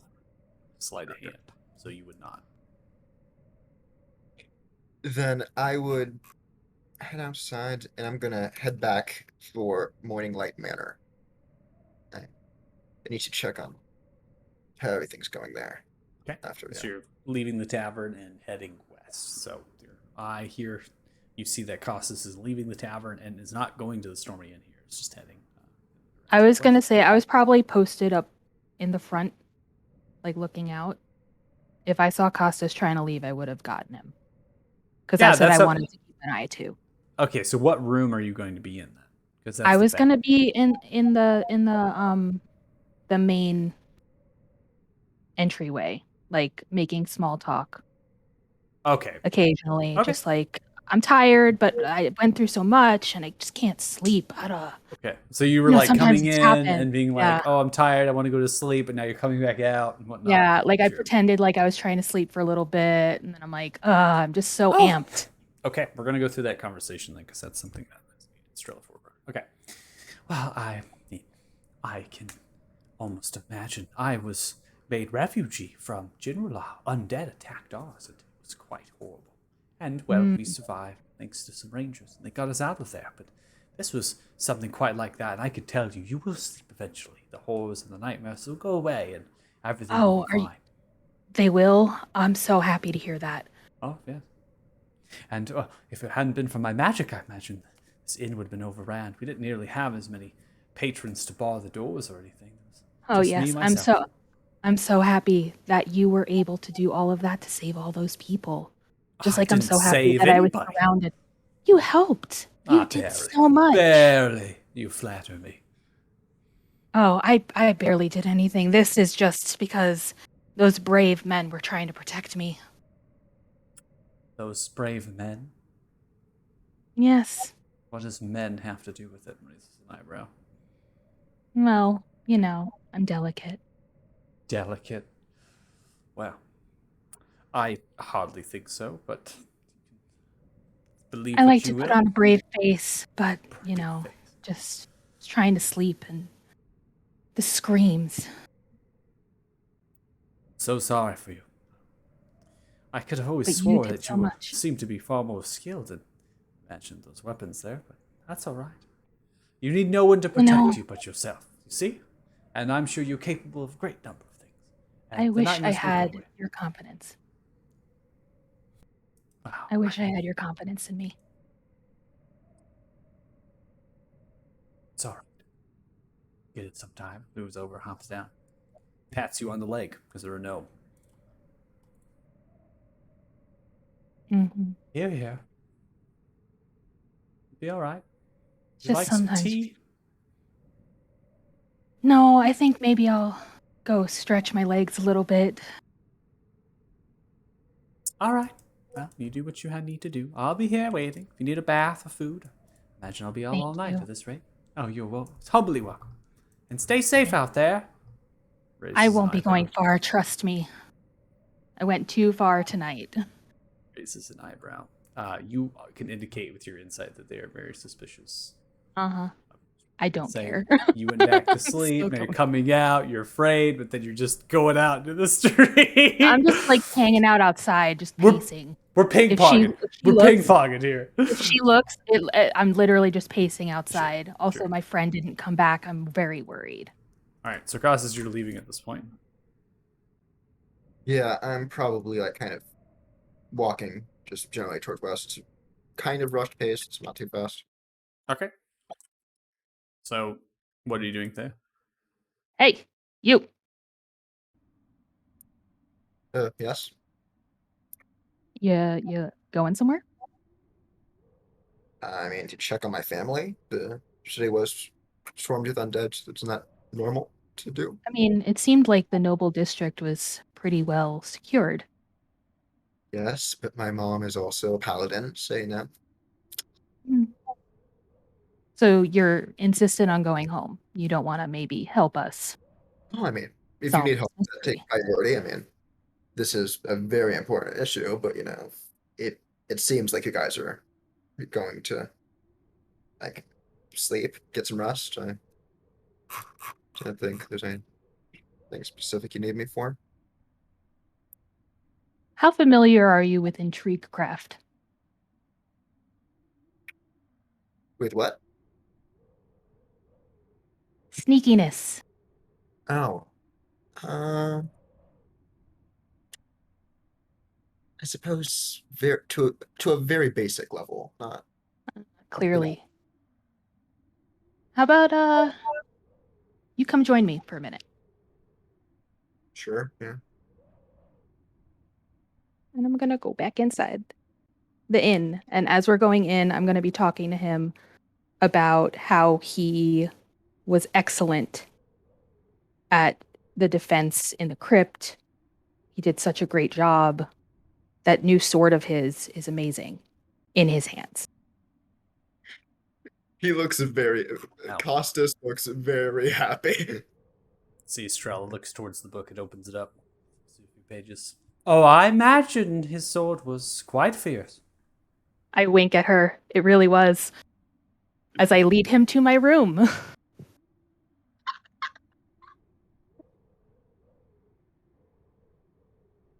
Have fun. Stay safe. Oh, Always am. So Costas Yes. steps in front as you begin to be led. Just kind of intervenes just a tad. I'm glad that you can keep her safe. Grabs onto your leg and holds it. Pats onto your ass. Slowly turns and sidesteps and looks. I look very embarrassed, and like as she's patting my head, I maybe give her like a little pat on the head. Just Gives a thumbs up to you there and goes back to the chair and grabs the Book of Smut. I wink again. Continues to read.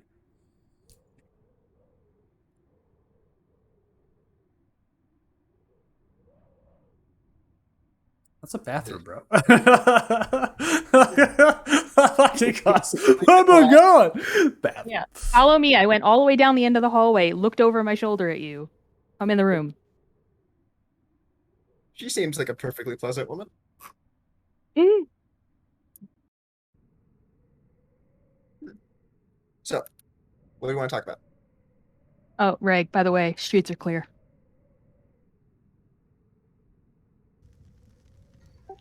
Yay. Just gotta get the rest of everybody and time to go.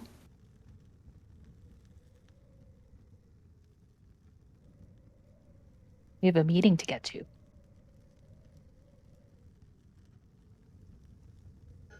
Should we do a quick rest first? Hmm. Or do we want to go there now?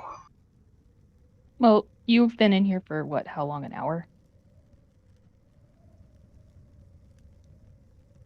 Probably only about Isn't that a short- 45 minutes at this point. Okay, so we can rest a little bit longer.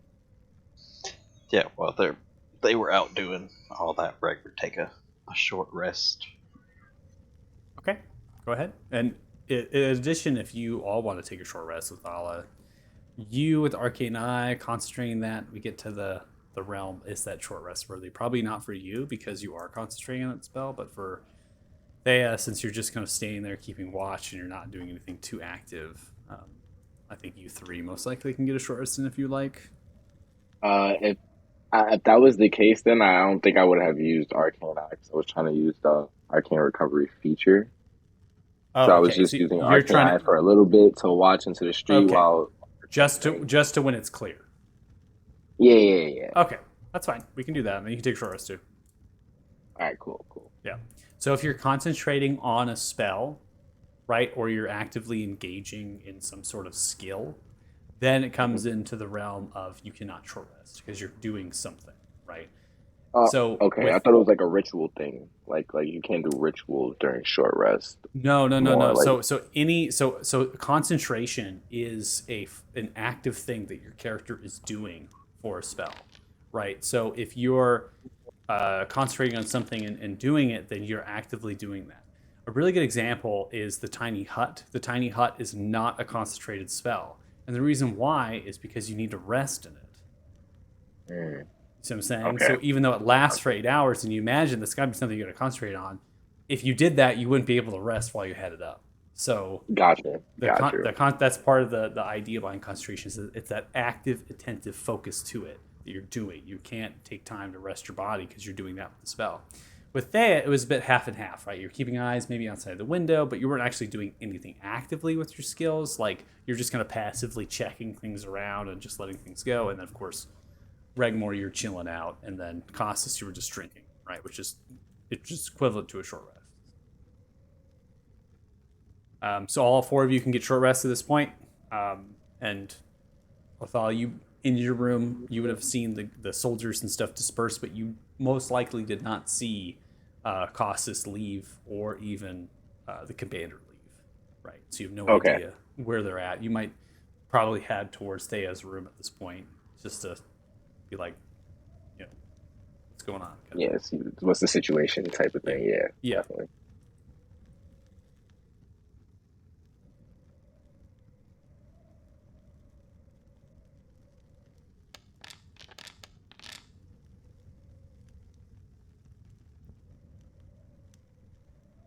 I'm gonna move your token over there just to have placement. We don't need to necessarily move our tokens unless we're in combat. Just gonna get your tokens all in that same room. Streets are cleared.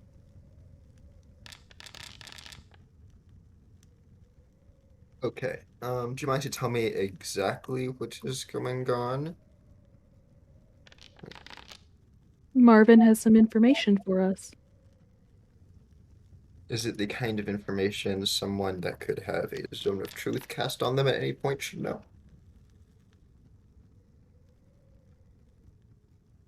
Maybe you just stay out of earshot until we know for sure. Seems like that was the case.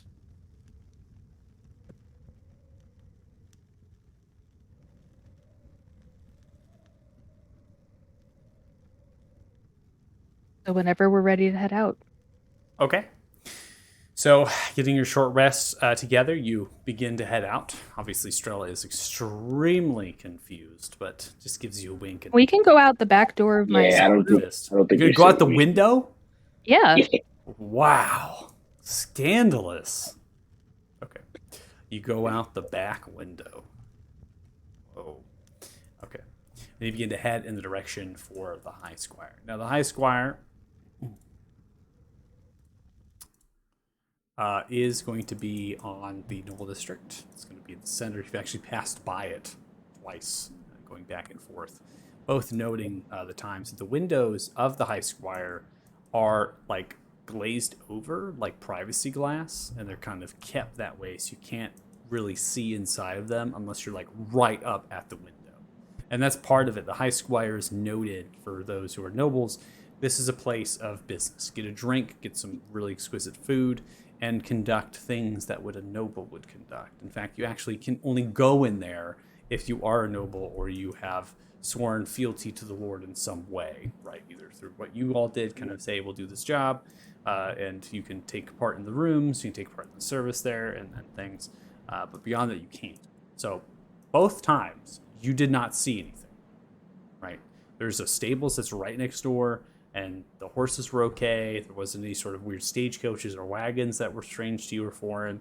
And there wasn't a lot of activity in around the tavern at all. No one was coming in and out, right? Nothing was happening. So that in its own, be suspicious or not, that's what you are kind of getting, and then that is what you have, and then that is what you're walking to. Again, that's what you expect to see again, right? You expect to see that same thing. Nothing really going on. Okay, so before we get to this map, the High Squire, and transition over to this next thing, we're going to go and take a break because it's a good time for that. So that way we can. I'm also going to ping the stream view just real quick. So the stream, yeah, there we go. So we'll take a break. We'll take a 10-minute break or so. So we'll come back 10 minutes after the 6 o'clock, the new hour. And if you're watching the stream, thanks so much. Really appreciate it. And we'll be back. So stay tuned. Yeah. Woohoo.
All right, welcome back. Joining us. Thanks so much. Going through. Obviously, our new player has or old player, returning player that was at work and now able to play is here. So I fill them in and work through technical things with it. So, anyways, we are headed from the Mountainside Tavern, and we are going towards the High Squire in the Nobles District.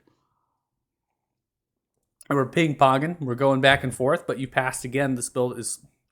You've passed this establishment twice, and nothing has been going on. You also haven't checked the windows. They're glazed over and kind of privacy windows. So, but you haven't really paid much attention to it. It's not something that is drawing you to that. So, without further ado, here we go.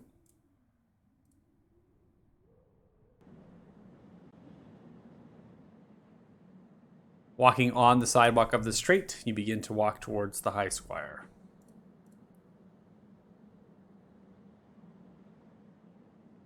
The streets are empty. All the paladins that were around. This We're is a gone. stable. There's horses and things. There's no individuals currently in the stable. Paladins and whatnot you've passed by. There's people on horseback, but no one in the vicinity near you for a few blocks. Those people that we're seeing through the windows or something, is that a normal outfit? That is not a normal outfit. In fact, as you're riding up, you can see through the windows, now getting close to the glazed windows, that the individuals have black robes and plague doctor-like masks on their faces. The tavern seems cleared out. No one's at the tables. And as you're beginning to peek through, you can see there are other figures inside, particularly at the bar, two of which at the backside of the bar are kind of standing and looking, and others are talking. It's becoming difficult to understand. You are striding up to the entrance of the tavern, and things are not right. Can I see through the window? Because my view says that I can see something. Can I see can. who that is? So as soon as you All get right. close to the windows, you can see through. Is the door locked? Don't go in there. Do you try the door? No, Mm-mm. I don't. I would stop him if he tried. I'm Would asking I- Regmore. Regmore, did you try the door? Yes. Okay. You try the door, and the door is locked. As that happens, you see one of the plague doctor-like mask figures turn in the direction of the door, particularly this one. Okay, Costas jumped Nope, through the nope. window. I'm hiding. I'm trying to hide. Roll stealth. I jumped through the window. Costas jumps through the window. No. Hold on. Oh, All right. God. Pause it up. No. Pause it up. All right. Pause it up for just a split second. Okay. All right. I don't really think you understand.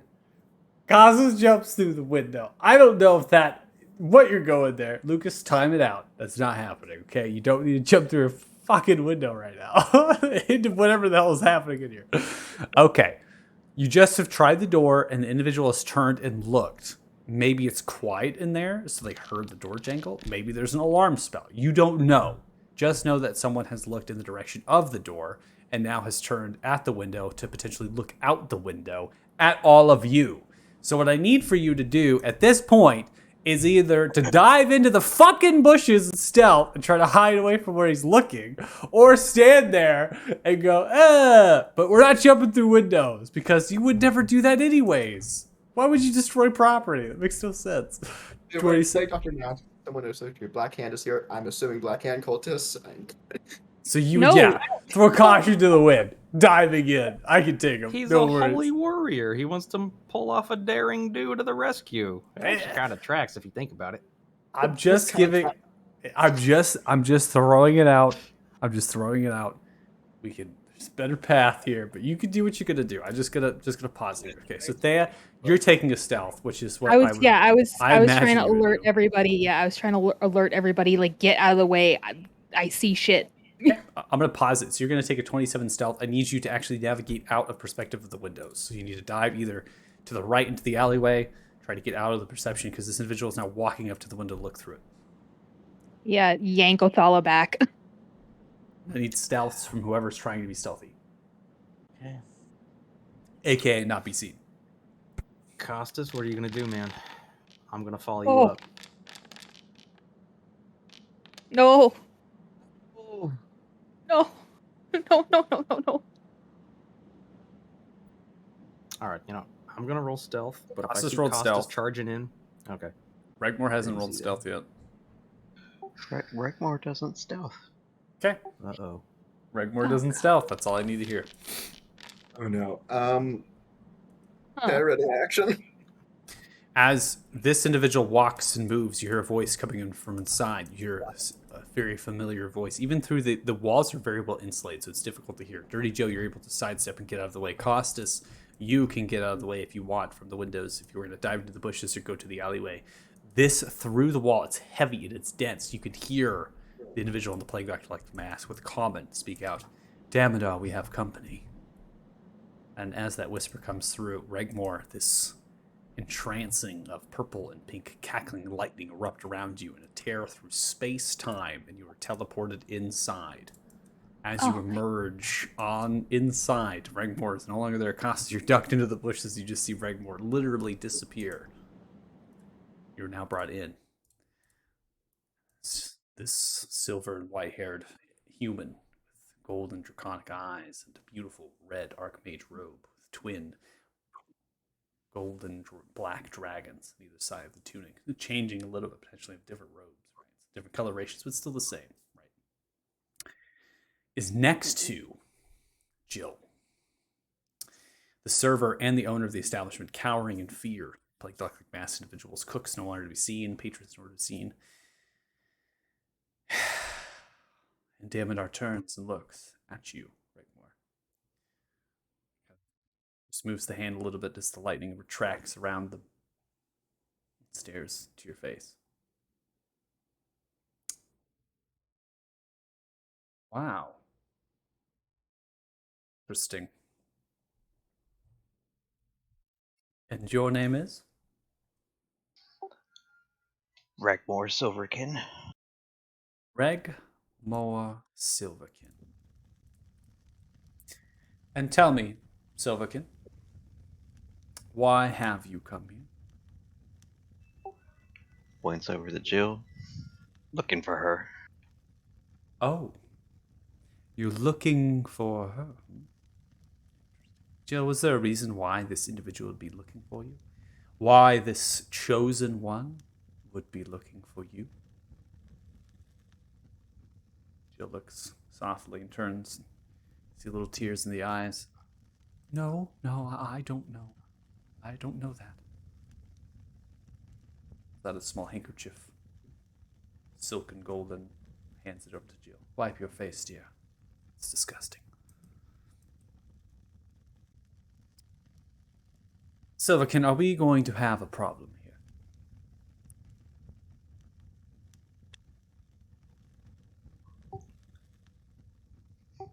What do you mean a problem? I mean, do you want to cause violence of any kind to me or to my associates?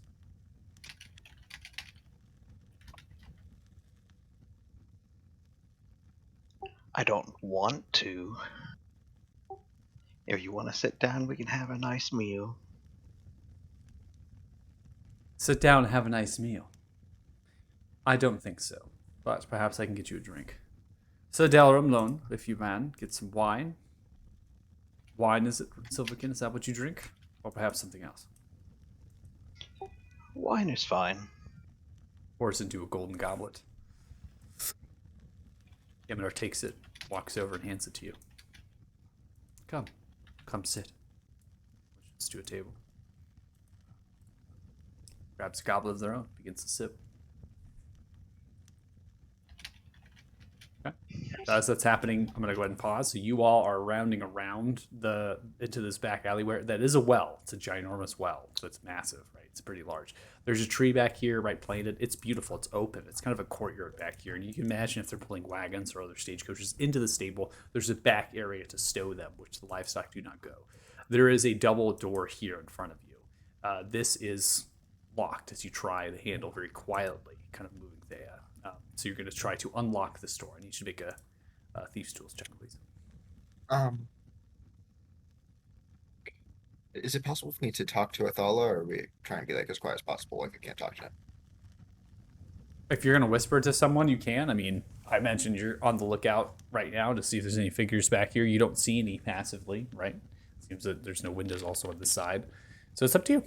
I can't tell you to talk or not. Othala, do you have your monkey or some way of sending messages? The door unlocks. Not at the moment.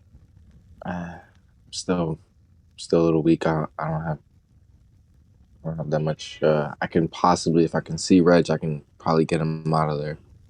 No, that's not what I'm thinking. I'm thinking we get someone to Fort Frostbeard or something. I mean, whoever this is, this is not good. We need a battalion of soldiers down here if possible. Costas, at this moment, no one can help us in the city. I'm gonna gesture at everybody that I have unlocked the door, but I want to be listening inside. Do I hear anything that sounds like it's right on the other side of the door that potentially, if I open it, that's a bad idea? Roll perception. You just hear the soft burning of embers, such as ovens. Okay, I'm going to very slowly open the door. Okay. I'm gonna Slowly open the door. You suggest- don't see anything in there. You just, or individuals, I should say. You see many different ovens. Built I of see stone that on the this is northern a- side. Metallic I see ovens that on this the- is an opening though. That down here. is not necessarily an opening. I'm going to come to that. Just FYI, so don't move. Okay. Describe. Let me describe for you. Yeah. You'll get your answer, okay? So the ovens on the northern side, bricked and things, those are slow ember, suggesting that they've been out for some time, right? They've been unused. The ovens towards the west are metallic and things. They're not giving off a whole lot of smoke either from the chimneys in the back end, Dirty Joe, which you were able to kind of look. There are tables built of stone, kind of emplacements, pillars, there's different things, prep and whatnot. They've been disturbed, such as that those things have just been left there. They could have been making dinner service and other things, and they've just been left, dispensed, right? There's a cellar door on the side that's closed. Some wood, carts, sacks of charcoal. Nothing. No individuals in here, and you can't perceive. Now, this right here is a curtain. There are curtains Okay. that are closed. So it's not a door, and it's not a window. Mm-hmm. It's a curtain. So I could have made it that you couldn't see through it. But I'm going to assume that you're going to make your way to it and peek the blinds. There's no reason to make a wall or whatever it is unless there's, whatnot. Yeah. So yeah, you are technically in concealment, but the noise does travel, right? Okay. Yes. Again, very quietly. I'm gesturing to everybody. I'm not talking. Quiet. And stay behind me. I'm indicating.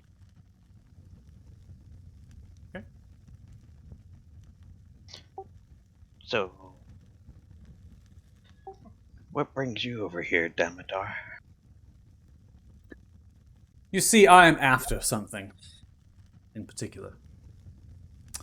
And, well, it is something of great importance. And of course, where there is chaos, the chosen ones will follow to restore order. Isn't what that foolish old wizard told you? Or is that what you discovered on your own? Reading some foreign, strange prophecy that was quite cryptic and vague. Did the old wizard tell us about the prophecy, or was he kind of candid? This goes back to your question that you asked this individual back No. in the lair. Yeah. I don't really remember him telling us a whole lot. Nope. Not. Costas, where are you at right now? I kind of moved around a bit, like around in this area. Okay, I his was heavy glared at armor you is and you making kept moving. his heavy armor is making a lot of noise. You see the I'm individual in the kitchen glaring is at you. kind of turning Trying into to be purpose. sneaky. I am trying to be sneaky when I do this. As quietly as possible. Right. Greg shrugs like, I don't know what this prophecy really entails about order and chaos and all that.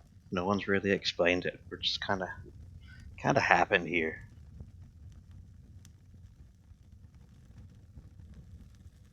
Yes, no one has explained it to you. Yet you're put to the task of doing something. Isn't that right? Hmm. You know, Silverkin, you are a cheery and jolly fellow, are you not? I like to think so. Do you care for your friends? As much as most. Then I might have to ask you, what would you do for your friends? How far would you go to save them?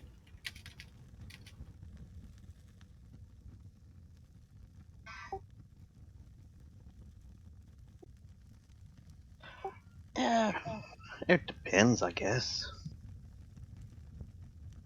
Depends. What does that mean?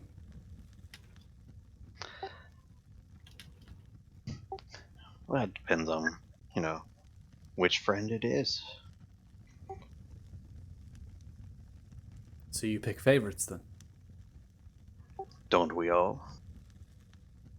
I do not. My mission is purposeful. My friends, they are all treated equally. As I can see, you might have gifts with magic, yes? The Talthars would see that destroyed. They all but ruin the beauty of it. As someone that wields magic, I can see you can be my friend. Treated just as equally.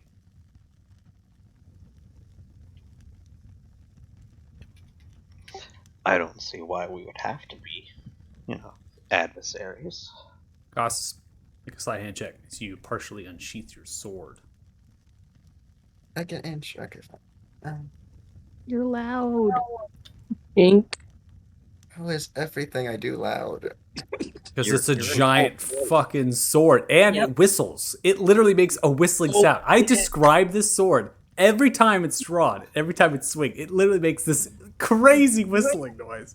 Every time. Come on, Lucas. 5. So you begin to draw it, the whistling ears out. Daminar snaps the eyes. Clutching of the hand. This black smoke filled with purple and pink cackling light begins to fill the kitchen space as you see Cossus wrapped around it, pulled, and they are teleported to the table. As you emerge in a tear and fabric of space-time. Ledges and looks. It seems, Silverkin, you have a friend. Oh, quite a nice meal you have here. Or I suppose with the alcohol, but not. I don't remember seeing you in the lair of Ethrin. I don't remember being there. Yeah, it's so many coincidences. Yeah. Did you wear... We just found him. I think, earlier today? The day before? You found them? Yeah, he kind of talked to the Sun Tree. He kind of joined us. Talked to the Sun Tree and joined you. Hmm. It seems that you have found another chosen. Is that just how it works? Like, how does the entire chosen one system work? Is it kind of like something that just gets passed by random? Like Ask there was one awfully a before me. lot, don't you? What is your name? Constus. No, yeah, but seriously, Costas. like, how exactly does it work? Like, is it just you talk to the sun tree, you get a stone? Yeah, how do these stone thingies work? The stones. Well, What are they? they work as they intend to. That is as much information as I will tell you. Unless you both would like to be my friends. Can I say, from what I've heard, you're about as vague as Magellan. As who? I don't know. Right. So, I'm going to keep this simple. And I'm going to tell you how you both can become my friend. I am after an individual known as Thurin Oakhand. And I believe that Thurin Oakhand, from my last envoy, is here. Now, I might guess that Thurin Oakhand is in the crypt somewhere. And of course I can go digging and searching for it. But contrary to what the old wizard might have told you, I am not as evil as you think. And I do not wish to spill needless life. So, in addition, Thurin Oakhand has been hidden and shrouded for a long time, a mystery to be unsolved, something I have put to the task of individuals, one of which had failed me, and another one that got rather too sentimental. In possession, Thurin Oakhand would be a map. Something that they might not know they would be, but they have been. I require both of these. Thurin Oakhand, alive or dead, and the map. Now, if you both have any information as to where they might be, or perhaps how I can obtain them, your answers, truthful, we met with great reward, and again, my friendship, which, as you can figure out, is something that many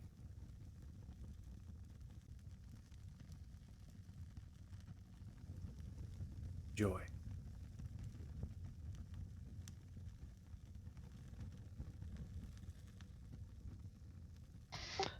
Thurin Oakhand, he was a dwarf, right? I do not know. I believe so, but I do not know. Is I have. Oh, you go, Wigmore. was that what Freeman was sent to find, right? Fremar. Fremar. Yes. Before we go any further, I do have a couple of questions. You said you Questions. Raises the hand as your mouth fuses together. You said the word is evil. Cannot speak. And now you make noise underneath the skin. See this cackling of purple and pink throughout the eyes and through the body. Kind of moves and jitters a little bit. Silverkin, would you please remind your friend that you are in the company of a guest? Asking questions would not be wise to do if their answers or their questions were not met with an answer first. Can you do that, Silverkin? Can you remind your friend? Costas. We don't ask questions to him yet. He asks a question, we answer, and then I guess we get to ask a question of ourselves. Perhaps so, Silverkin. He asked the question. It's our turn to answer. Not if you understand, Costas.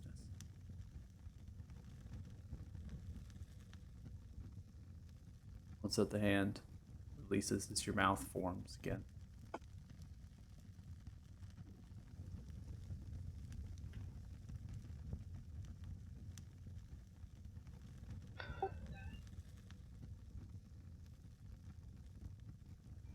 So, since we're all being civil and friendly, I don't know if it was whatever Fremar was after was relinquished to the Lord.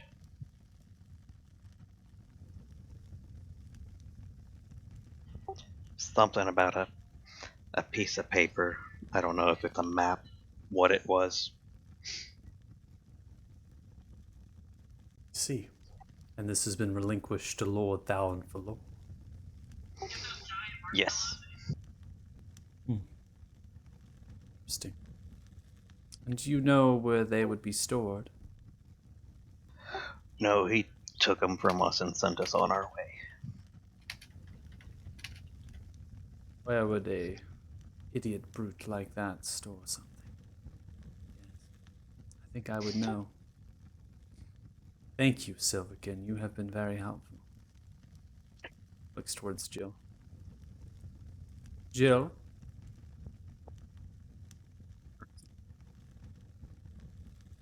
You hear that? Sounds like your brother can go home after all. Wouldn't that be nice? Oh, so he is alive. Of course. I do not needlessly spill blood for no reason.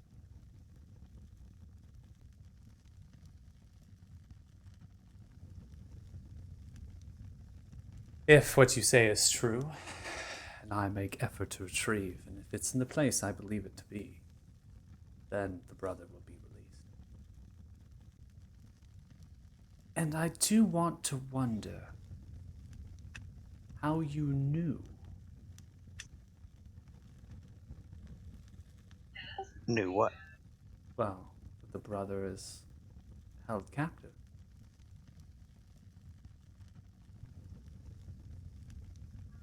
Isn't that why Fremar was working for you? Is that what they told you?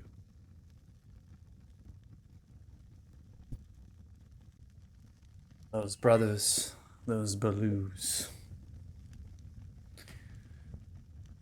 Sure. Yes.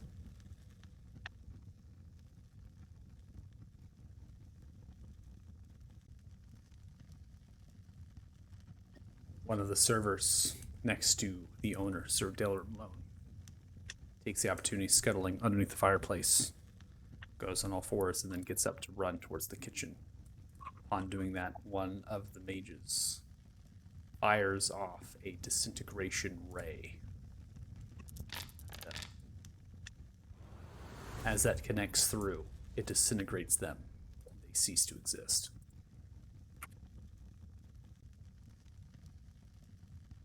Yep, slowly looks back. Sir Dillard begins to cry. Oh, that's a pity. I told them not to run. Grabs the wine, begins to sip.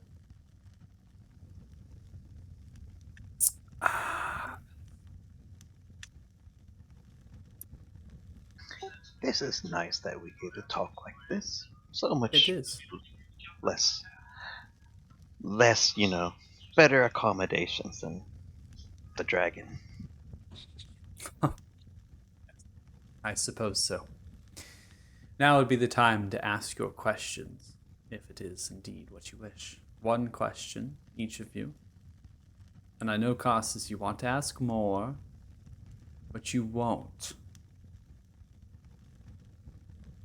Ask, and I will tell.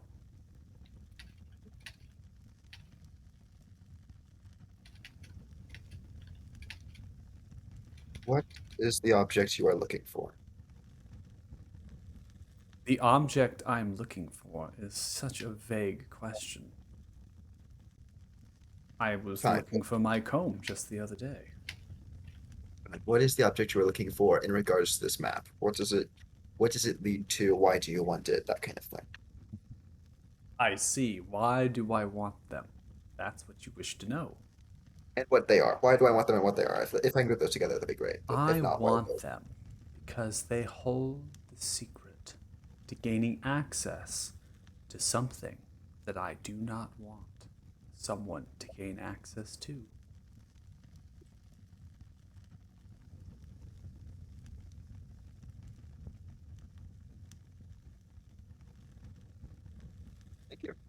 You are welcome. And you, Silverkin, is there anything you wish to ask?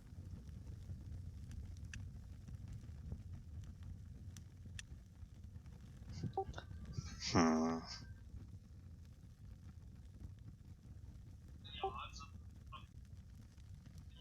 How do we properly utilize these stones against the dragons?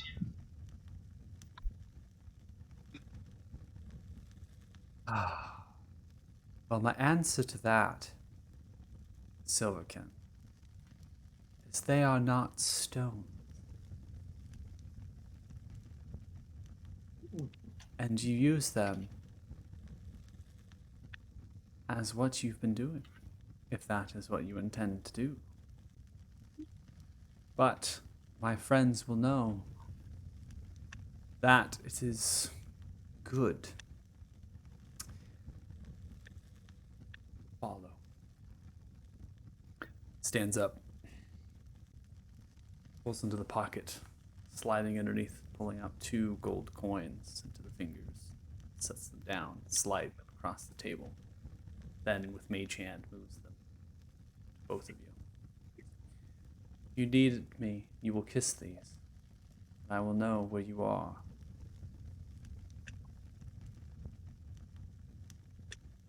You are my friends now, yes? Yes. Right. You, Silverkin? Yes. I mean, I would hope next time we get to share a meal than wine, but adequate enough. Right. Oh, and Costas, I do apologize for the 2 dead paladins over there. They intruded.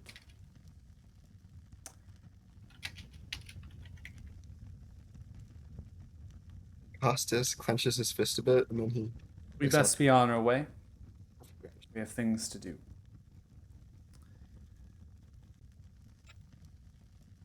Costas, Silverkin. It's been a pleasure. It's not every day you get steps back. Not every day you get a fine conversation with Joseph. Sips the wine. This black cloud begins to pour out of him. Purple and pink lightning spreading throughout. You see the mages around begin to teleport out of space. And so does Daminar. Leaving you alone here in the tavern.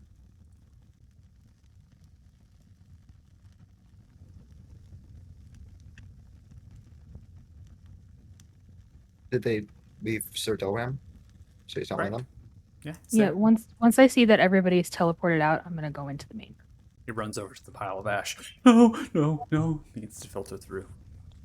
Jill just sits there and sobs. You hear a voice coming from the bathroom. Are they gone? Uh-huh.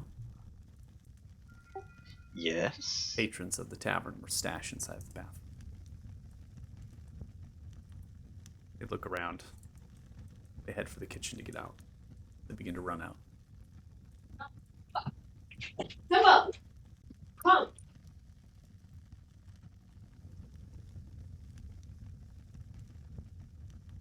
What the hell was that? Us not dying. Well, on that point, we're agreed. Still, though, I mean, do you have to tell him your name and everything? And like everything else? Fragmore points over to the pile of ash. He didn't do that to me instantly. Yeah, but he got your name. Well, this did not end ideally, but I We got think some more. what we must do. How does get Jill the look? hell out of here. 'Cause So they took guys, Jill? I don't think we can fight these guys. Not in their current state. Like that was Absolutely not. that That's was a some death crazy trap. magumbo right there. I think we need to get whatever it is they're looking for before they get it. That's Well, they can teleport and they already know exactly where the thing is that they want. I don't No, they So don't. They don't. They don't have. they know the way. They know the location of the thing that leads them to the thing. true. And that guy's not an idiot. I'm sure he'll figure out how to read that thing pretty damn quick. I know, but we probably have a day or two before he can get his hands on it and finish deciphering it, right? Like, I mean, I'd put my bet more on about 15 minutes. I would say we would hope to bet on the Lord has a more secure location than where it was to begin with. yeah, like it was already hidden by magic. He said he put like 2 or 3 separate guard details on it exclusively. I don't know if they can hold him back, but I don't know if he'll be able to take it within 15 minutes. Maybe a few hours. All right, so do we hightail it back over there and warn them and just try to hunker down and, I don't know, repel invaders? Or do we get sneaky and try to make our ways out of town and beat him to the thing, knowing that he can still teleport and beat us there? Possibly. Well, if we beat him, it's an item that seems to be afraid of almost. I mean, I don't know if it's quite fear, but if we get our hands on it, it would definitely. I'm sure it could change the tide. I mean, I don't know. It seems like Whole something. lot of if. It has a lot of assumptions, but I really. Is there... don't. We should- oh, sorry. Go ahead, Othello. No, I'm agreeing. I just think we should get there before Damodar does. I think we should stop something that he doesn't want somebody to have. All right. Costas, do you know of anybody in this city that has, through one channel or another, any kind of, not comparable, but at least not pathetic levels of, I don't know, magical mumbo jumbo as this Damodar fella that might be able to stand up to him? can I do a history check to see like about how tough the people in the city are compared to Damodar or something? Maybe not history, but something like that. We don't know how you would be able to do that because you don't understand the power of Damodar possesses. Okay, Basically could just a spellcaster. His Goonies were able to disintegrate. So Yeah, I think the only person who can speak to this is honestly Thala, and Thala, you literally just witnessed disintegration and some sort of mutation of a mouth. I mean, that is extremely high level magic. Yeah, he way powerful. So there was no verbal command. There was no verbal components. There's no material components during the casting of Damodar. Makes it even worse. All right, so I guess we get the hell out of here and head for the other side of those mountains ASAP. Is that what we're saying? I mean, yeah, I guess. I don't think we should leave without telling Lord Dallin. Honestly, we should. It's gonna leave us in a bad light if we abandon I don't know what we told him we would do. Actually, who was it? Maybe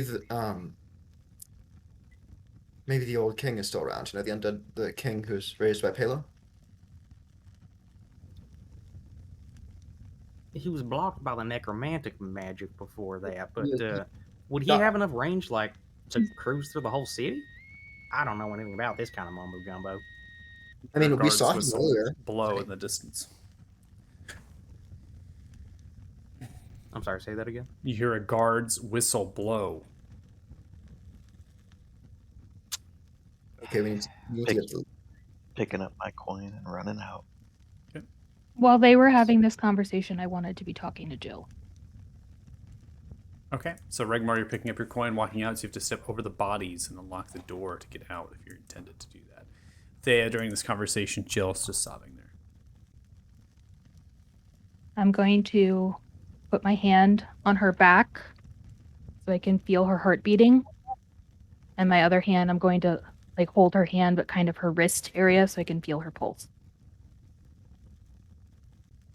Okay. I have You a intend- question for you.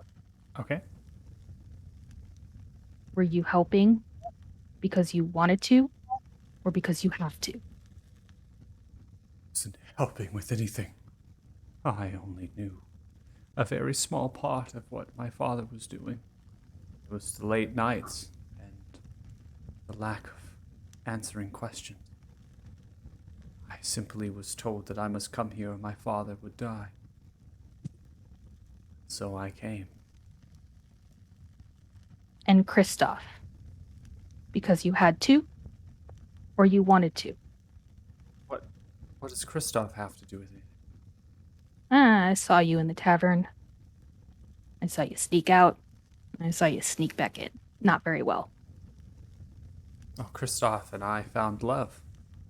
Hmm. Do hope they're okay and they're safe. He's safe. Don't worry about that. What do you mean? He's safe. You speak like you know. Did you see Kristoff during all of this? I saw a lot of things during all of this. Where is Kristoff now? I can honestly tell you that I have no idea. No? Just simply disappear like that? That's basically what happened.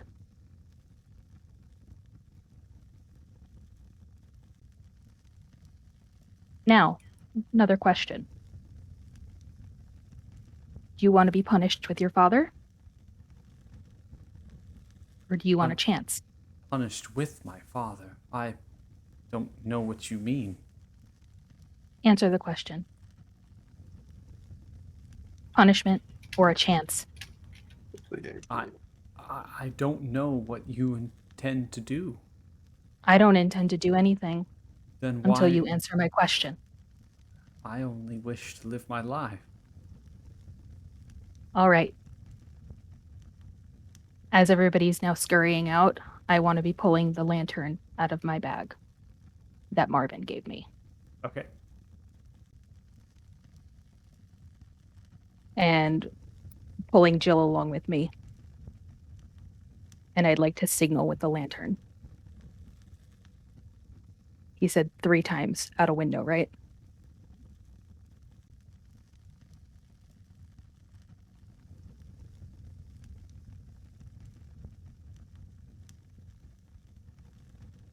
You're shoveling into the kitchen space. Several figures appear. Shoveling through. They seem to be decently armored, cloaked, and robed, wearing different blacks and golds and reds, wearing the symbol upon their cowls as well as the side of their shoulders. They have short bows, many different daggers, and short swords, move the cowls. Kind of over top, and they still have the masks over their faces. Elves, humans, not dwarf, halfling, or gnome. One speaks. You have summoned. Maybe a minute tops. Yeah. In Thieves' Cant, I'm going to point to Jill and say, take her to Marvin. Don't tell me where. All right. Jill stands up. Oh. Go with them. Begins to stutter and just kind of lowers the head. One takes the hand. The guard are coming. They'll be here in 2 minutes. You need to run. Thank you. Takes And Jill. Just walk out. Let's go. We got 2 minutes. Rager, look over at Dirty Joe. Take a big sigh. Whew. So, that was bad. Yeah, all of the above was bad. It's been not a very fun night. I kind of enjoyed our time with the Giants better. So, knowing that you always rush off, what direction are you rushing off to? Doesn't matter what direction. We got 2 minutes. Let's go. Let's go to talk to the Lord. One vote for the Lord? All right. I think we need to go to sleep. Yeah, we should. It's probably in the morning. Go to sleep. Yeah, now's not the Oh, Lord, opportune the first time. thing? Anybody got any stems? Unfortunately, I don't carry those on me. Yeah, I'll have to get some next time we're in another town that's not actively trying to murder us. So, Lord, or get the hell out of town, guys. We need to make a decision in the next 15 seconds. What are we doing? Out. Fine. Okay. I'll be staying in my place. Where should I meet you in the morning? No, dude, we're like leaving now. That's Oh, the okay, now? idea. We I thought we leave were across the crossing mountains something. now, Okay. try to head off the Damodar guy, whatever the hell the map's guarding. Or we go to the Lord and try to fend off whatever the hell's going and keep him in the loop. You hear a Oh, I thought distant you guys said something explosion about sleep. emanating from the west. I think we We might need be to a leave. little bit too We late need for to that. leave Yep, now. time to get out of town. Let's go. Run. I'll send them a message in the morning.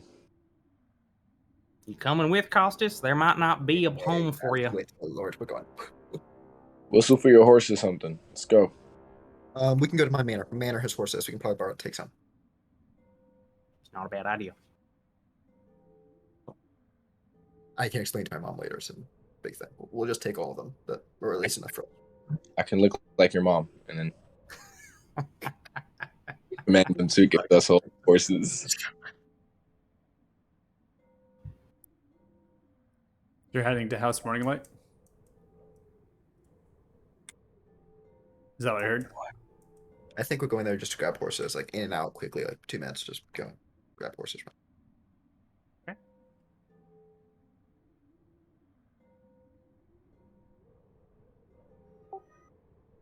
While we are going.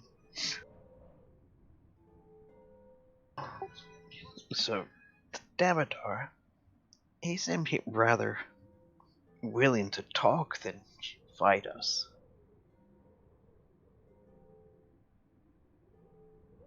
From which we can deduce that he needs us for something. And further, he can probably track our every move with whatever coins he just gave you guys. So maybe throw him in Lose a those ditch, somewhere. under a rock, something. Or maybe he just wanted to toy with y'all. He was amused by the conversation because there was nothing else y'all could do. Maybe, but I don't know, man. Seem That's rather twice friendly. we've seen him Point now. off to a beggar. Could do that too. Actually, that's not a bad idea. Why don't we just stick him in a beggar purse?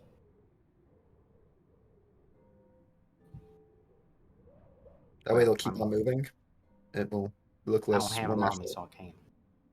So you're Yeah, heading we're gonna- south as quickly as possible. You can see in the distance the sounds of these bells ring from the keep. You can hear the sounds of war horns being ran. There's yelling and voices emanating from the keep.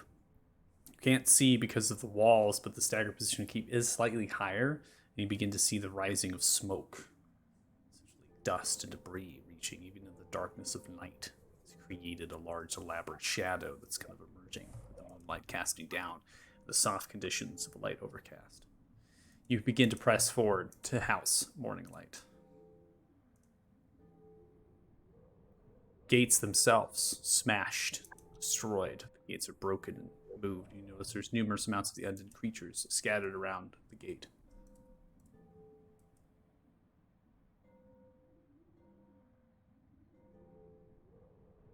Damn, You they begin got to this run far. in, see your mother and your father's passed out in the hands of your mother, just tending to the wounds and healing them. Numerous amounts of creatures surround.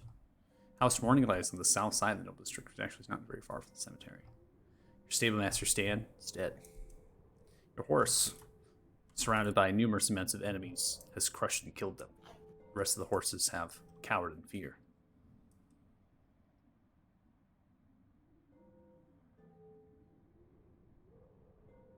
Is father okay? He'll be fine.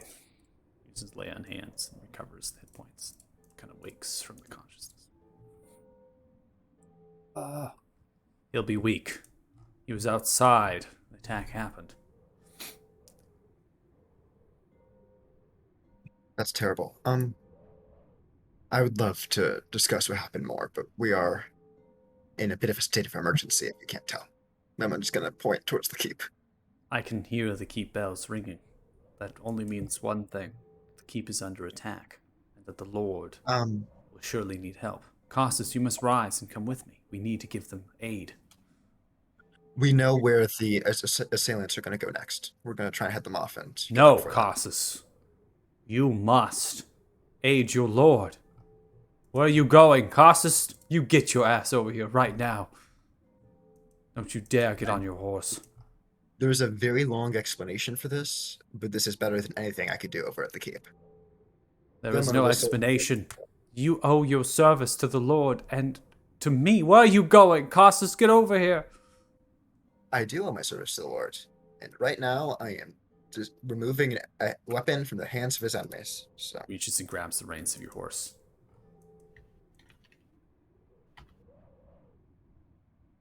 Slash mount. I love it. Listen to me, Costas.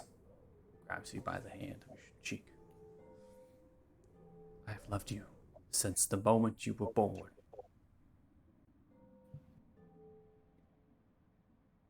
Gets to cry. Slight tear comes down. Opens, looks.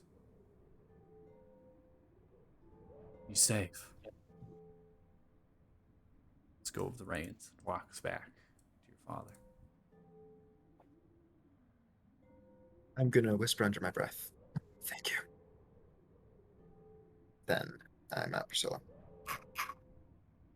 Okay.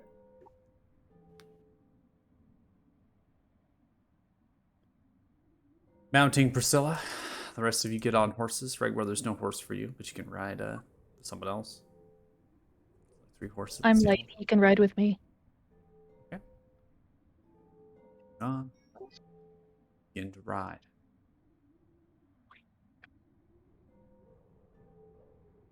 Bells in the backdrop, getting on the horses. The horses are not saddled or bridled, contrary to the things. You have to put the saddles and bridles on them. You have to kind of get them ready to go. There's feed and things in the loft of the stables. You're able to grab those off and pack the saddlebags, giving feed, getting ready for the journey that is in front of you. And you ride off, headed in the dead of night, as the bells at your backside continue to ring.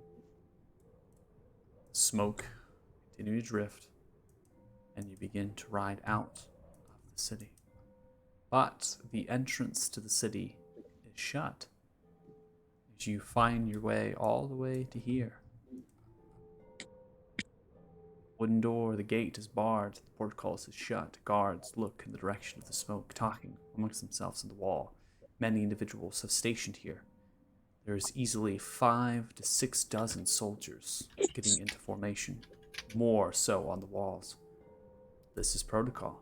Bells are ringing. Lock the city down. Commander Ranglaruku is there, putting to task the rest of them, getting them organized before getting on their horse and riding towards the keep. Sees as you approach on horses, pulls back and stares. What? You are trying to ride out. Simply grabs their battle axe, draws it, points. What is the meaning of this? We know the location of the objective of the attackers. We plan to get there before they do.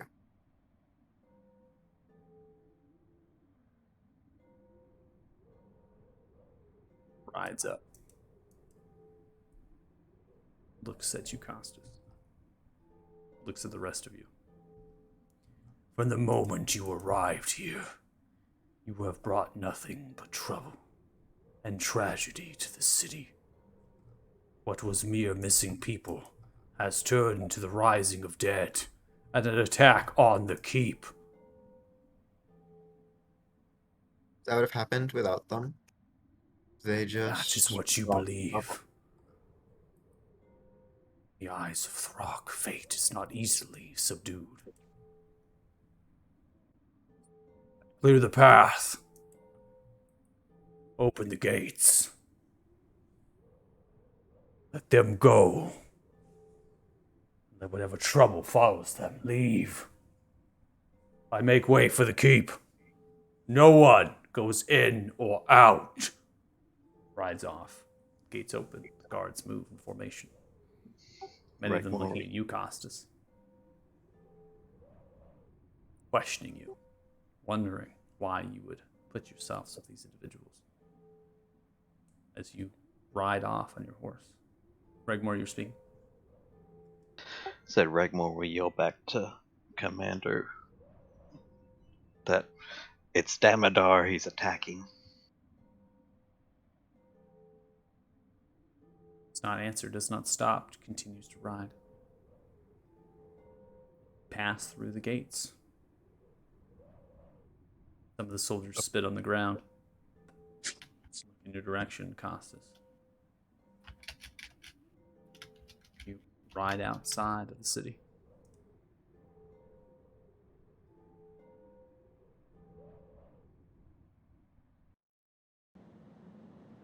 It's dark. It's cold. It's chilly. It's below freezing. It's 27 degrees Fahrenheit. There's no snow. Just an overcast. The moon is piercing through. You're on horses. You're tired. If you continue to ride, you will incur an exhaustion level of 1. Ride outside of the city and try to make camp.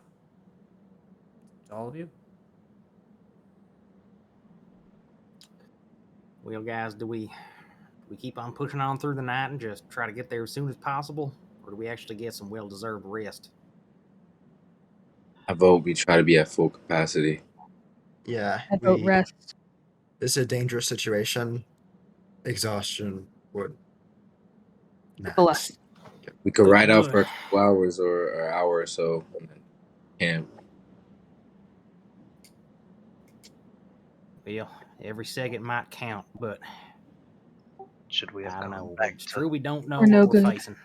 We're no good to anybody if we're dead. Well, we might be good to some people if we're dead, but let's not find that bit out. All right. Pile up some snacks and some sleeping bags, everybody. Let's make break at first light.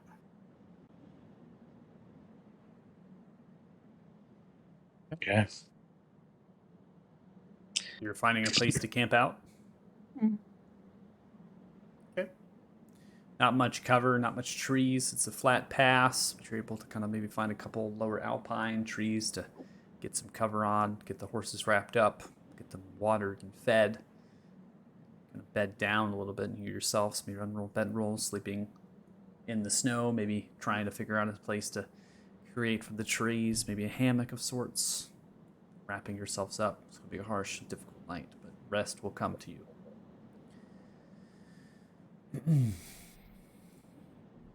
Should we take watches or?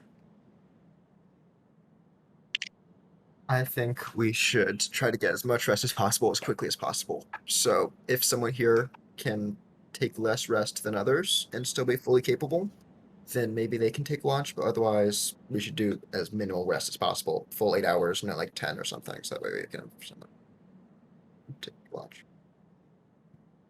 All right. Oh, no watches. Let's just condense as much time as we can. Get up as early as we can, then head on out.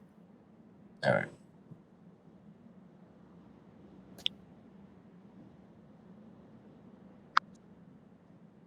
So however little time that may be.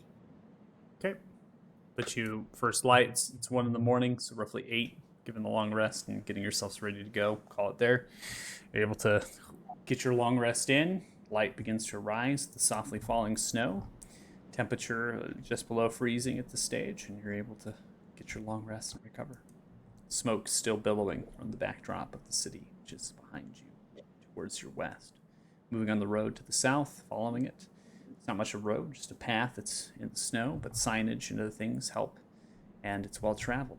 People on horseback and carts and wagons are stopped looking at the smoke, talking on the road, questioning what is happening to the holy city and what has happened and occurred. Finding difficulty with the decision of do they press forward from their journey, camping out in their stagecoaches and things to make pilgrimage to the sun tree. These are the things you hear as you begin to make way.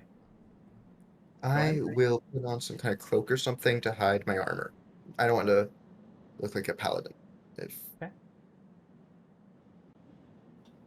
Try to put on a cloak to hide your armor, and you get going on your way on the journey. So, we now come to a decision of what you intend to do. Do you head to Fort Farron, attempt to get to the next settlement and recover yourselves a little bit, and then head to whatever's marked on the map, or do you go to whatever's marked on the map immediately? I'm thinking, at least personally, that we go immediately. I mean, they attacked Yeah. within 15 minutes to gain knowledge. We need speed is key here. Fort Farron's out of the way. Okay. Yep. I do want to emphasize one thing in this conversation. What Damodar wanted, according to them telling you of these two things, was to stop. Not to gain access to, but to stop someone from gaining access to. Yes, he can really active role in stopping it. He might try and go there to destroy it. I mean, if he didn't want people getting access to it, he could have left it buried. It was very well hidden already. He wants to destroy it. That's what's going through my head. Okay. I'm sure he said that. Yeah, he said that. And also, we can Okay. stop more people from getting it by taking it ourselves. Yeah, Okay. if it could be a tool that could be used against him. Who knows? Maybe it could be his equivalent for Dragonstone or something. I mean, Okay. in that case. All right. And I And, do want can to I, I do want to place as well that 2 of these things were stated as needed. And you only were able to have 1 of them. Still. Okay. We did examine them very thoroughly. All I'm giving you is information. That's it. Yeah, we needed the body, dead or alive, so we don't have the body anymore. So, guys, I would really, really like to impress the importance of getting rid of those coins, because it has occurred to me that we might be leading him right to the thing, which is maybe what he wants, and that is the easiest way to track us. Please get rid of those things. I think I already gave mine to a beggar. I'm assuming Reg didn't. No, Reg wants his friend coin. Of course you do. Oh my god. I love it. It Reg, occurs you- to me that if he can find it, if you kiss it, he could probably find it before then, too. Come on, you know you can't trust this guy. Yeah. He's your friend, man. Steal something. Please just chuck it in the stream or something.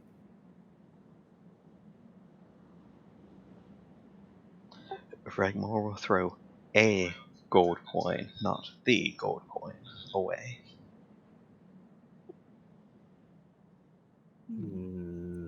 Okay. Would I have noticed the difference? Yeah, Can would I have No, noticed it? no, nobody would be able to know the difference between the two. Well, I'm not trying to perception check if it was the coin, because he probably stored that gold coin separately. I'm trying to perceive if he just reached into a bag of gold coins, or he reached into, like, some kind of separate thing, like a gold coin will be separate. I don't believe that would be correct. I think that you're pulling and trying to draw a speculation. Regmore is definitely someone that, as a character, I can definitely imagine them putting that coin with the rest of their coins and then pulling out a coin and then just. Mm-hmm. I believe that's real. I believe that's honestly real. I think that they would just take a coin and toss it, and you all would have the information that they would just take the coin out that you said that they would, and they would toss it. And Joe definitely likes Regmore. The real coin. He believes him. Thea's still sus of him because he consistently proves that he can't follow direction. Ragmore, I'm gonna ask you here, as someone who cannot keep a secret, did you toss the real coin? Yeah, it was a real coin. Did you toss the coin you got from Damodar? Which one? There were 2? God damn it. I feel Lord, You know what, man. Reg? You get me killed. You'll get what's coming to you. And I'll keep traveling. Okay. Well, good morning, guys. This is off to a fine start. Mike, we have Femore's spell book, right? That's correct. Can I guess later on you can send me the list, but I'd like to, while we're starting up, just skim through the book, see what's written inside of it. Okay. So as far as schools of magic are concerned, obviously, you're gonna have to take time with it to really understand what's in here. School-wise, you'd be actually finding a lot of enchantment magic. There's necromantic magic in here, and then there is conjuration magic. So it's a very diverse portfolio. There's a decent amount of spells in here. In terms of level, if we go OC, like what would be like level wise this particular character would be if they were a full functioning wizard, most likely level 10. So wizard's concerned. So they're decent and their knowledge in the spells that are in here. Is this would I know if this is a regular spell book or enchant spell book? There's nothing enchanted about it. It's simply leather bound. It's actually built or at least made by the school, the wizarding school, Skladmar, and just given property, and it's scribed with the notes of Freemar's handwriting all throughout. Okay. You can attempt to identify or detect magic on it too, if you'd like, but you'll come to the same result. Okay, cool. Okay. So, all right. Interesting. Okay. All of your minds coming here. So, Regmore, you do not toss out the coin. You toss out a gold coin. Yes. Okay. And you get going for whatever is on the map. Now, this journey, which is on the map showcase, is going to be a decent journey with horseback. My question to you, and this really kind of goes to Dirty Joe, is the journey itself is detailed from the description of what Thea has provided you, where you want to go to. It's in the mountains, and bringing horses into the mountains is not ideal. So is this something that you continue with, you press on with the horses and then say, hey, we're going to leave them somewhere? Or what do you do to that information? I continue on with the horses as long as it is still advantageous in terms of speed. And the second it's not, I'll dismount, turn to the group, and say, all right, guys, from now on, we're in the Rocky Foothills. It's going to be faster on foot. Costas, do your horses know the way home? Oh, we're not. They were able to find their way through the city pretty easily, so they seem like smart horses. Have you ever taken them outside? Have I? Michael?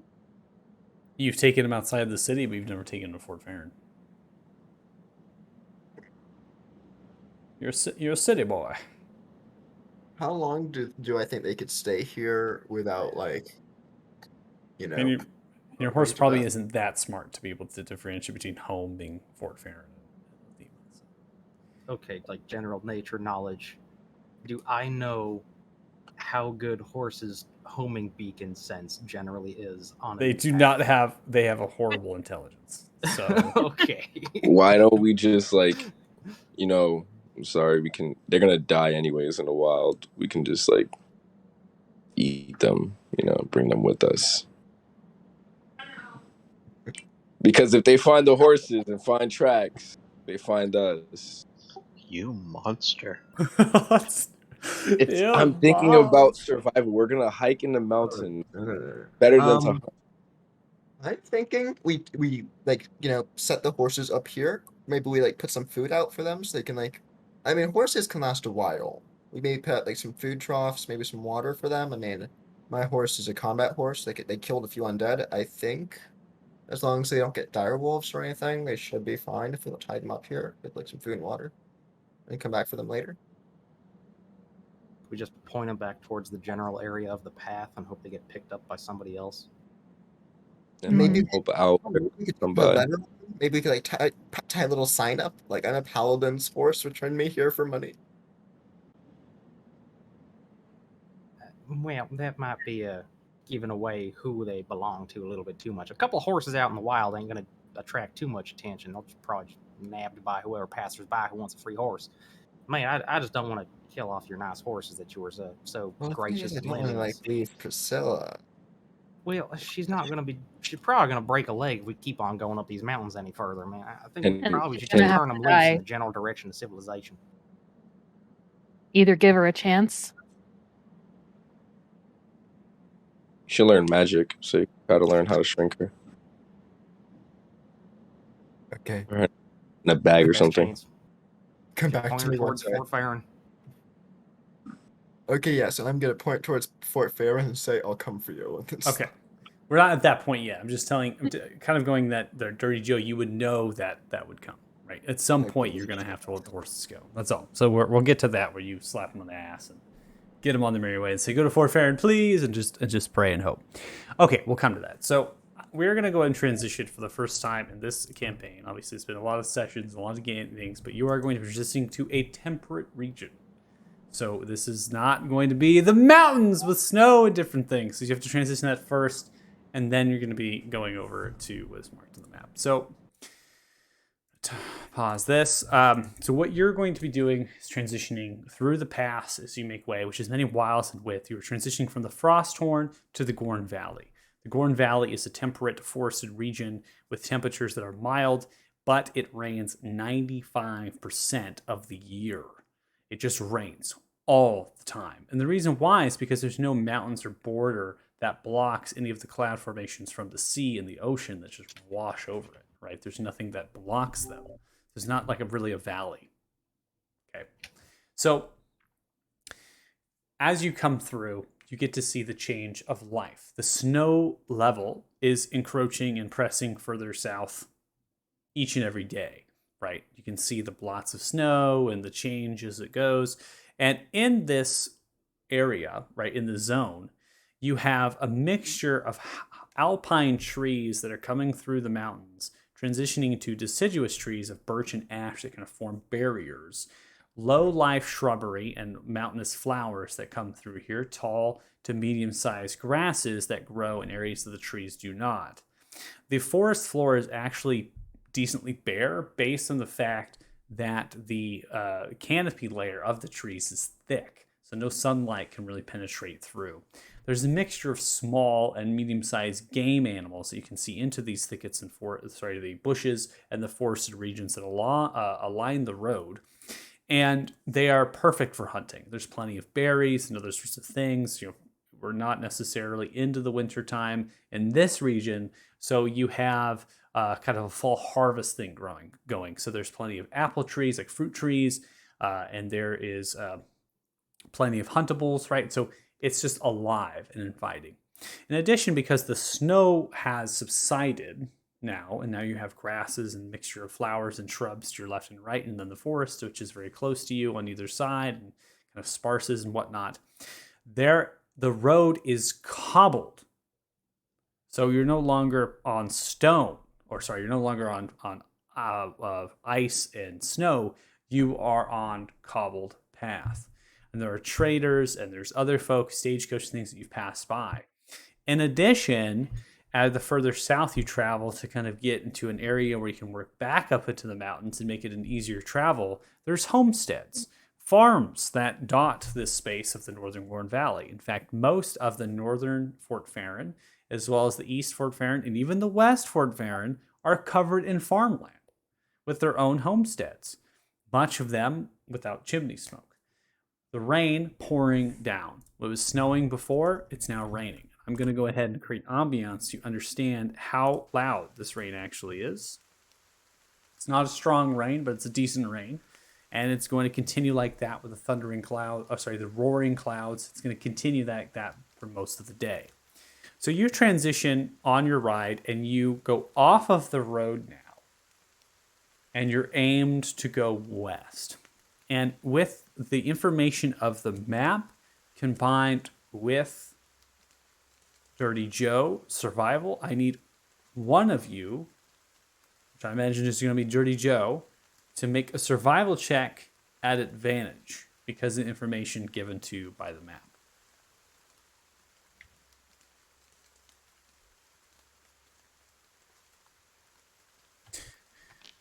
So I imagine it's they, right, Dirty Joe, you're kind of working together and you're going off of landmarks, you know, geography and changes in the earth and these things. And you're noticing that what is on the map and what is being recalled is not necessarily the same that you're moving through, suggesting that the map is a lot older than the terrain around you. It's changed, but you're still following and you're doing a decent job. Your elevation gain is only about 3,000 feet at this point as you're working on ridge lines and whatnot. And then it becomes apparent that you're going to be coming into some treacherous and difficult terrain, as well as disappearing into a layer of fog and other things that surround with the rain falling down, and you're transitioning to a whirlwind of snow, with the snow level kind of moving off of the mountains. It's at this point that letting go of the horses is necessary.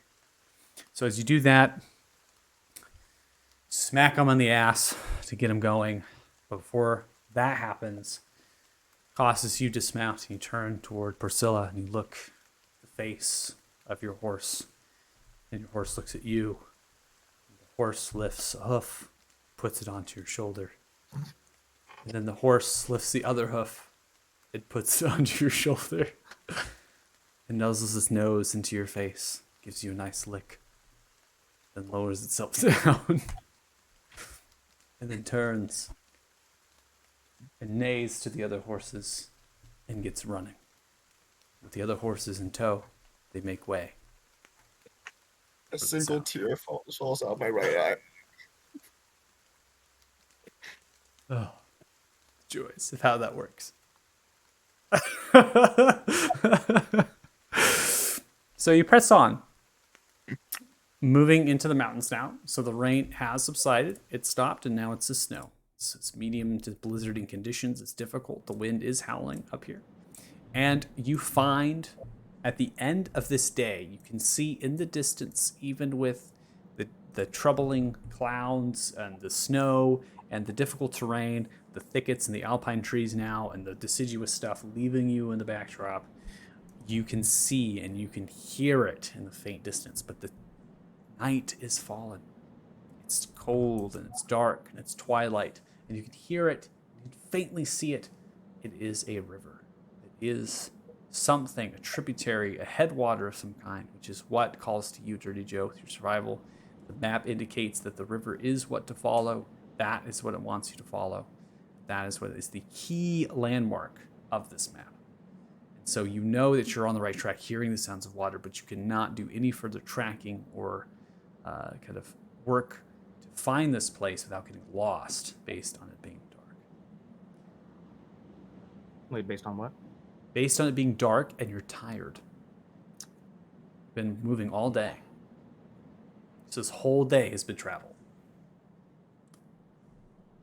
You guys, it's time to keep up for the night. We're in the right general direction. We're looking for the very tip-top head of this river, but can't go any further today. Let's get as much rest as we can.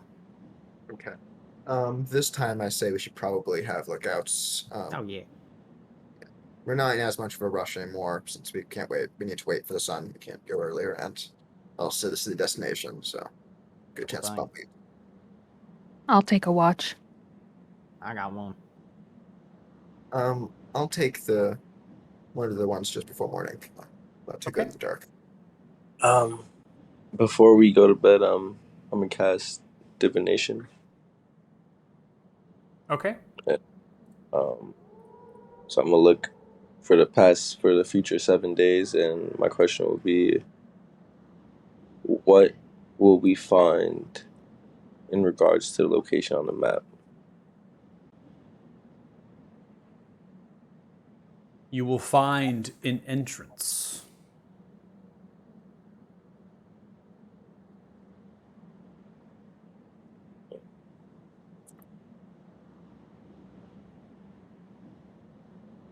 Oh yeah, that's the riddle. Yeah. I'll You cast divination, right? Yeah. Yeah. It's Short fine. phrase, I know cryptic when, rhyme, or I an know, omen. yeah, it's a cryptic rhyme or omen. If it's not bad, it's good. All right. So yeah, I'll just relay that to everybody. Yeah, Okay. we're looking for an entrance to some. That's not vague at all. I have to say, wizards and magic seem to love cryptic riddles. Like, Man, you get what you get. do they teach that at wizard school? Like, is the first lesson how to make a good riddle and the proper applications of it? Okay, talk to yourself and then come up with an answer that solves something. A cryptic rhyme of any kind. Oh, Wait, is that well. like the lesson? Oh yeah, I mean, if you can use the magic to do it, then yeah. I could have literally answered, "You will find Costas," and that would have been accurate. It can be this. It would have been accurate because you would have found Costas there. It's good. If I got something, it's a good outcome. Like, so, what? Before Reg goes to sleep, he'll go off slightly away from the group to find a tree to sit under, to take out his stone to try to focus into, with what Damodar had said about continue to do what we've been doing with them and figuring them out. Okay. Bed down for the night, finding a soft space. I need you to make a wisdom saving throw.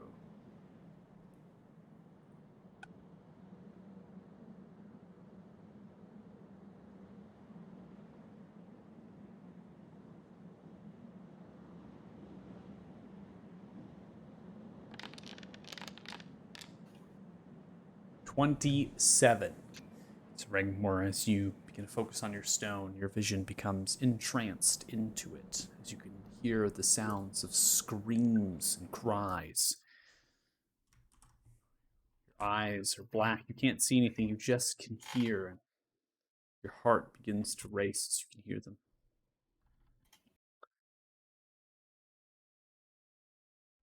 I'm going to create some ambiance for you so you understand.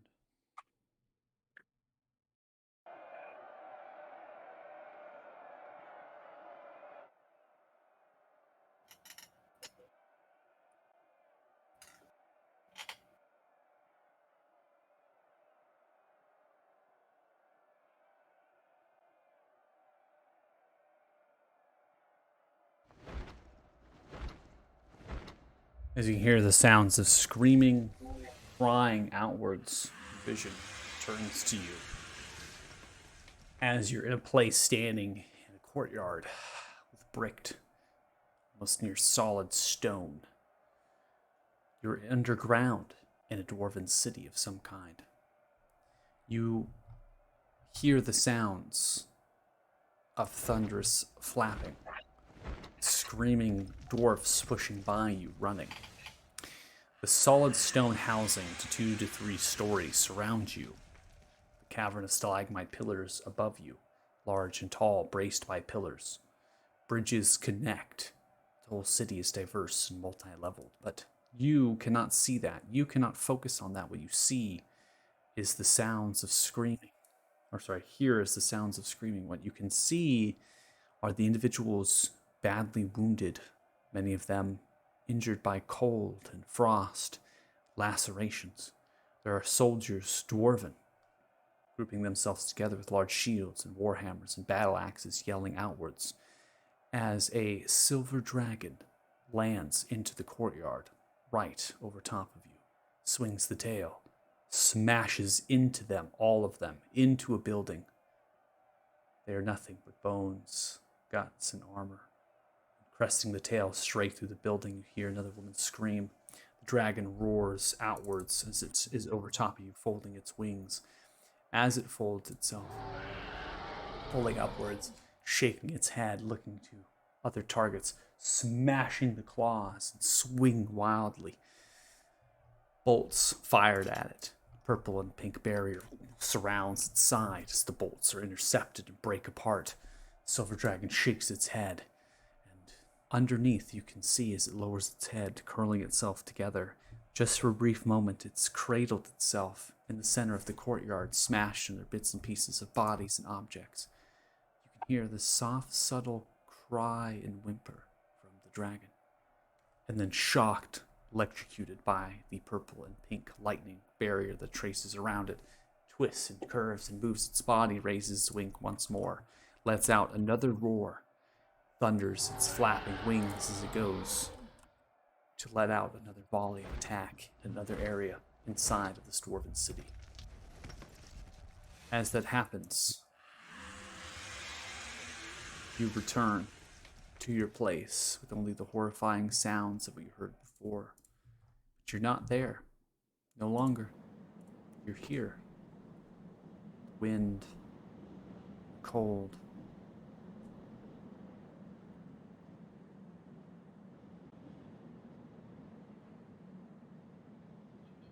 Reg's gonna stand up quick, look around, make sure he's back where he started.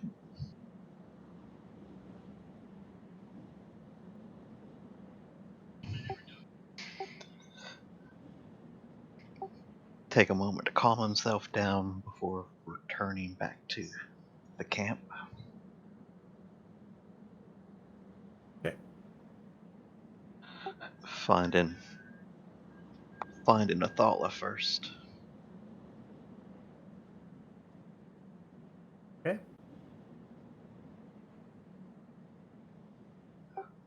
Athala. Yeah.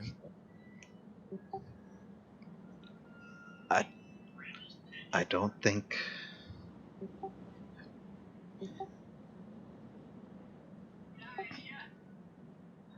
think all the dragons are in control of themselves. What do you mean?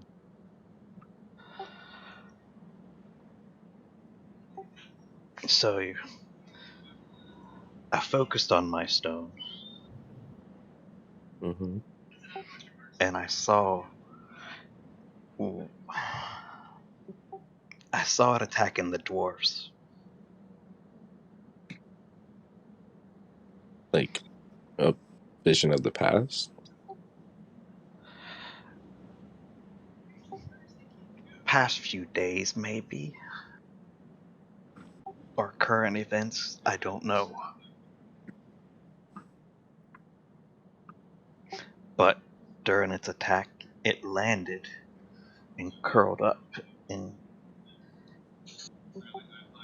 I don't know if it whimpered or cried before it was shocked back into attacking again.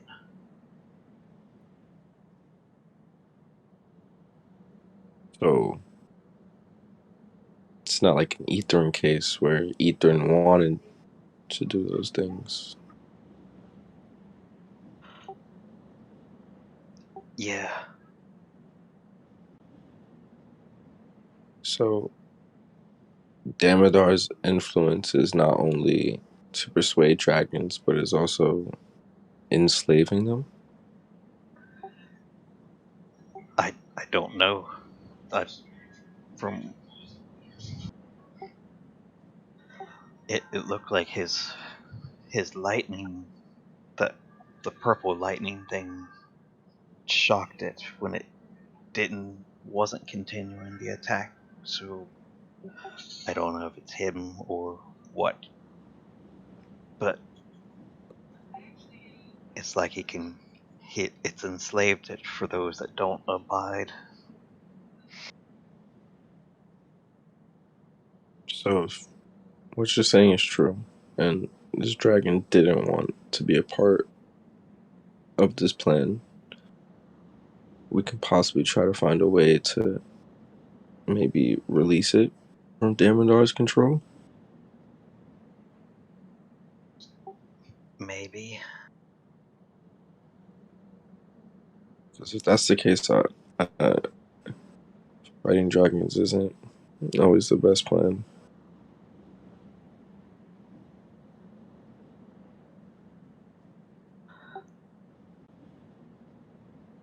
still up for trying to teach me that spell? So if we can dispel things, it might be a little easier.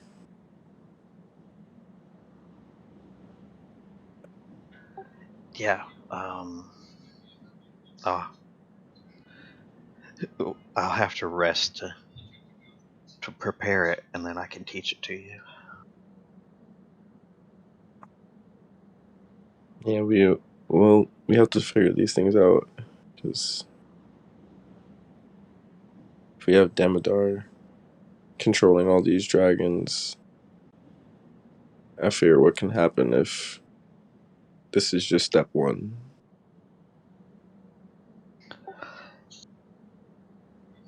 Yeah, I don't know a whole lot about dragons themselves, but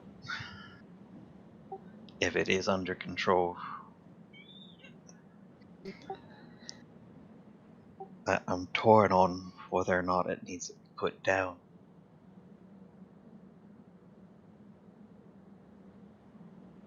Well, when we get there, we can decide upon that. But for now, we have the opportunity to figure out other options. Right now, let's focus on trying to find this entrance.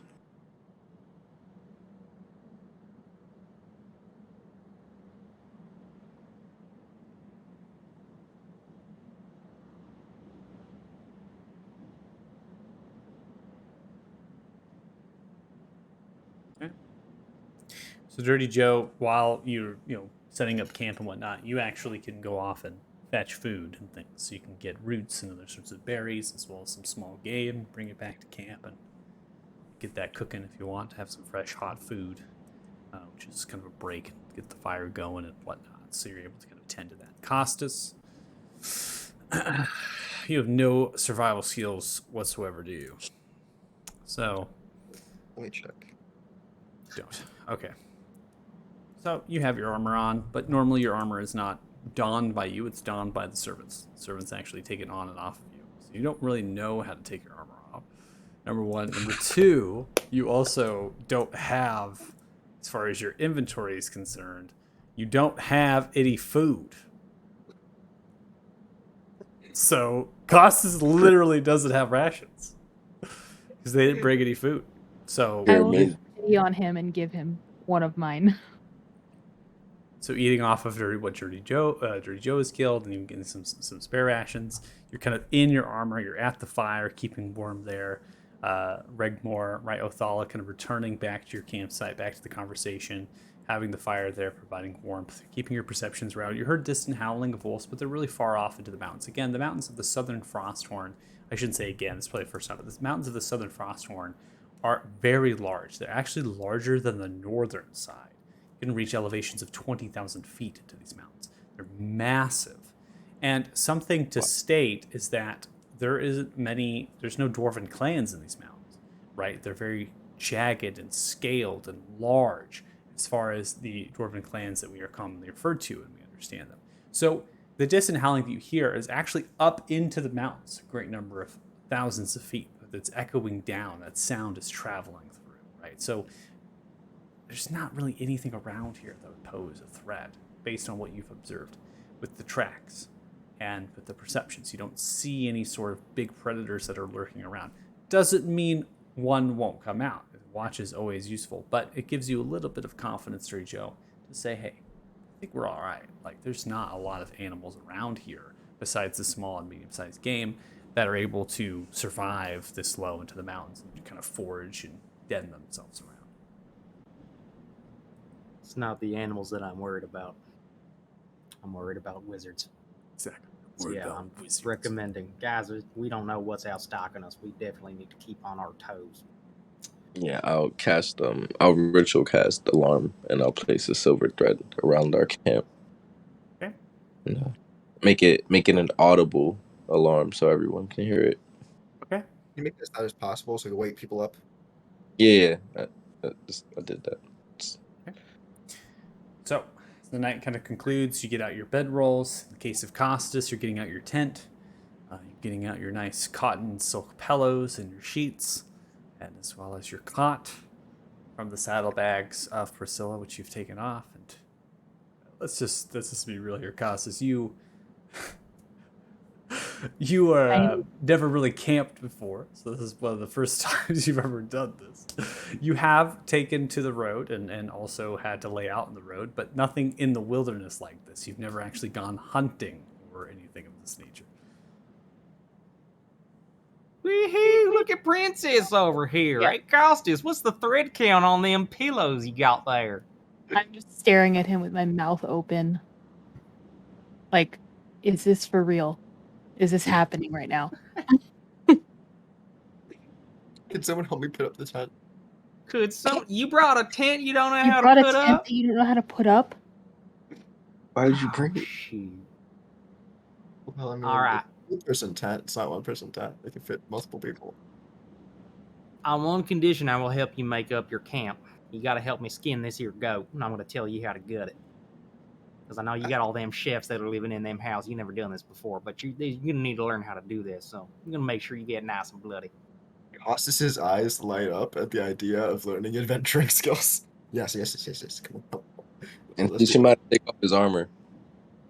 Yeah, Well, you at should least keep you're it off. You shouldn't sleep in that.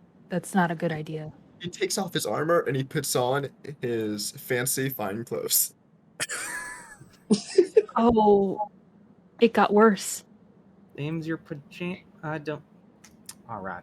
Costas, I might say some things you might find a little mean, but just know that I like you. You held your own and brought the pain back on them nasty necromancers back there. So you're cool in my eyes, but this is kind of adorable. Gonna lie. What's wrong with silk pajamas? Have you? Not answering that, and I'm gonna like walk off a little bit. Come on, let's get this tent up. All right. So you get the tent up, figure out your living situations, and you all rest up, getting a long rest. Who's on third watch? Third watch? Is it still dark? Because that could be me. I'll take whichever watch has the most light. I guess I'll take second watch. Yeah, I would have been up at the last watch. So. Okay. So it's like 2 a.m, right? There's obviously we'll have Felix with us here, so 6 of us. So whoever's on third watch, you're kind of at the tail end of your watch. I just need you to make a perception check. And this could be if they're still awake before they trance out for the 4 hours. Yeah, I'll do that. Okay. Mm-hmm. While I was while I was just the only one up alone, I also wanted to look at my stone too. Oh, okay. Yeah. I do want to know. When I go through fast travel, I just narrate and get things going. If you have anything you want to do, just interrupt. That's what I usually say. Because I'm just going to continue to go through things. All right, so you begin to focus on your stone, and you should make a wisdom saving throw.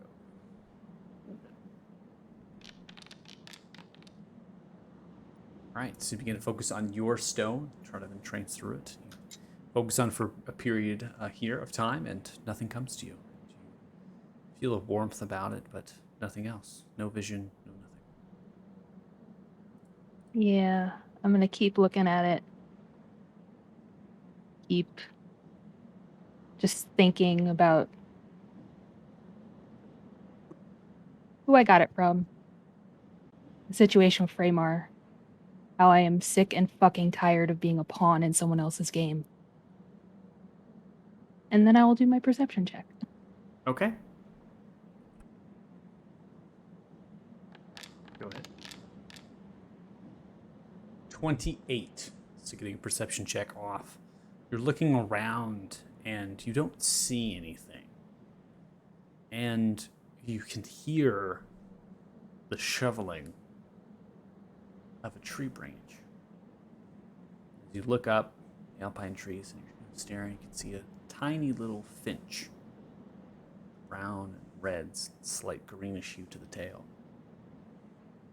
As it does, it looks down towards you. Middle of the morning, the dead of night. It stares at you. Am I intelligent enough to know that that bird should not be out this late at night? I think anybody would understand that birds especially songbirds in a cold temperature should be the worst. Yeah, I'm waking up Joe. As I take my little walk about the camp. The bird in that tree, it's watching us.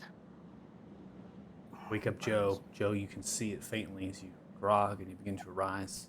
The bird stares, flutters its wing, and goes to take flight, flying away. All right, yeah, that's they're definitely. It's up early for them. We're Can I try nowhere to near shoot it? dawn. Sure.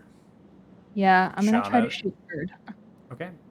You can't target anything. We're not in combat, so you can just make a d20 roll if you'd like. It's fine. Sure. You can add your modifiers on.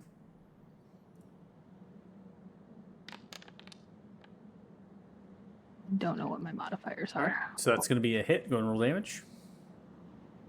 Sure.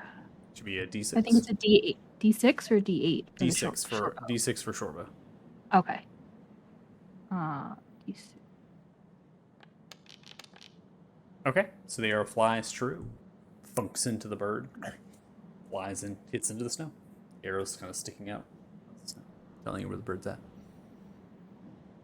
I'm gonna run over to it and see if there's anything that I notice that's obviously strange or Okay. unfinch-like. You run over to it and you pull out the arrow. There's nothing at the end of the arrow. You begin to filter through the snow. There's no body of a bird. Phantasmal bird spies. All right. We are definitely being monitored by them nasty wizardly types. All right. So based on what Reg was saying before, he definitely is not on the level with us. You want to see if he can rifle through his stuff and I don't know, maybe find that coin. Because I don't know if they just know where we are at all times by default, but barring that coin has got to be some kind of a beacon, right? Why else give it to him? Yeah, my thoughts exactly. And I would like to rifle through Reg's stuff and see if I can find that coin.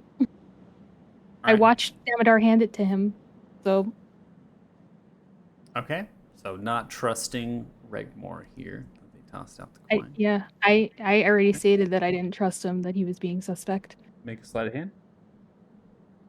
Oh boy. 16. Begin to thumb through the goods and things as you press through. Regmore, where's your coins stashed? Under his shirt. Okay. I need you to make a perception check, please. Disadvantage. Hold down control and click.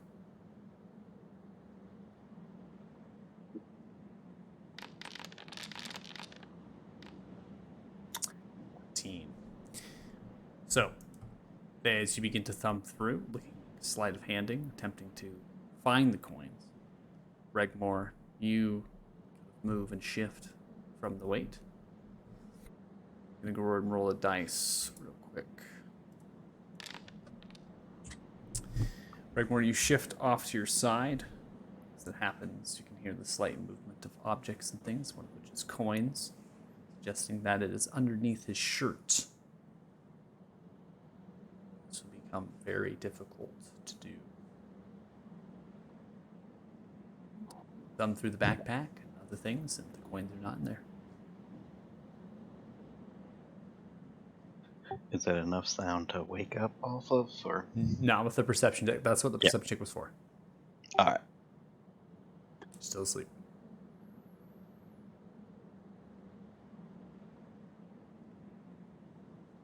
I don't know if I necessarily feel confident right now to do it.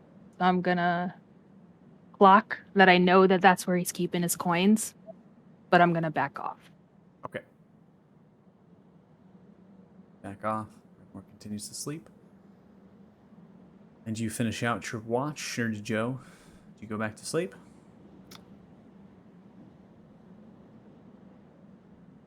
Yeah, I'm just gonna talk it over with Thea. Tell her like, okay, but if we're not able to actually just nick it off of him, I don't want him to wake up and see him or have him see us obviously messing with him. So I'm gonna put the plans like, let's just talk to him tomorrow, especially knowing like what we know now, and they already know where we are now, so it's not like we don't need it off him right this second. But first thing tomorrow, it's like let's talk it over with him, see if we can convince him. Yeah, and I'm gonna tell whoever's on next watch that we got spies. Cool.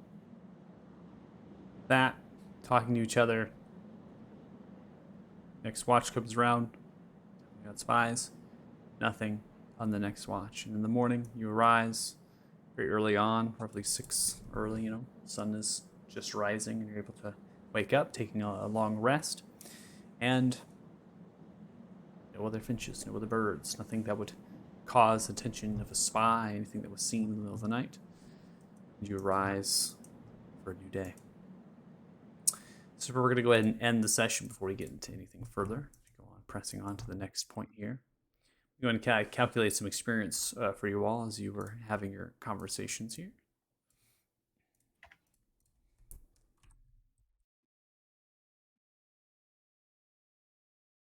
Chat.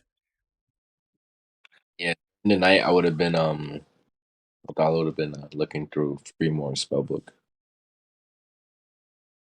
Okay. 1,214 experience each, 32,543 experience total.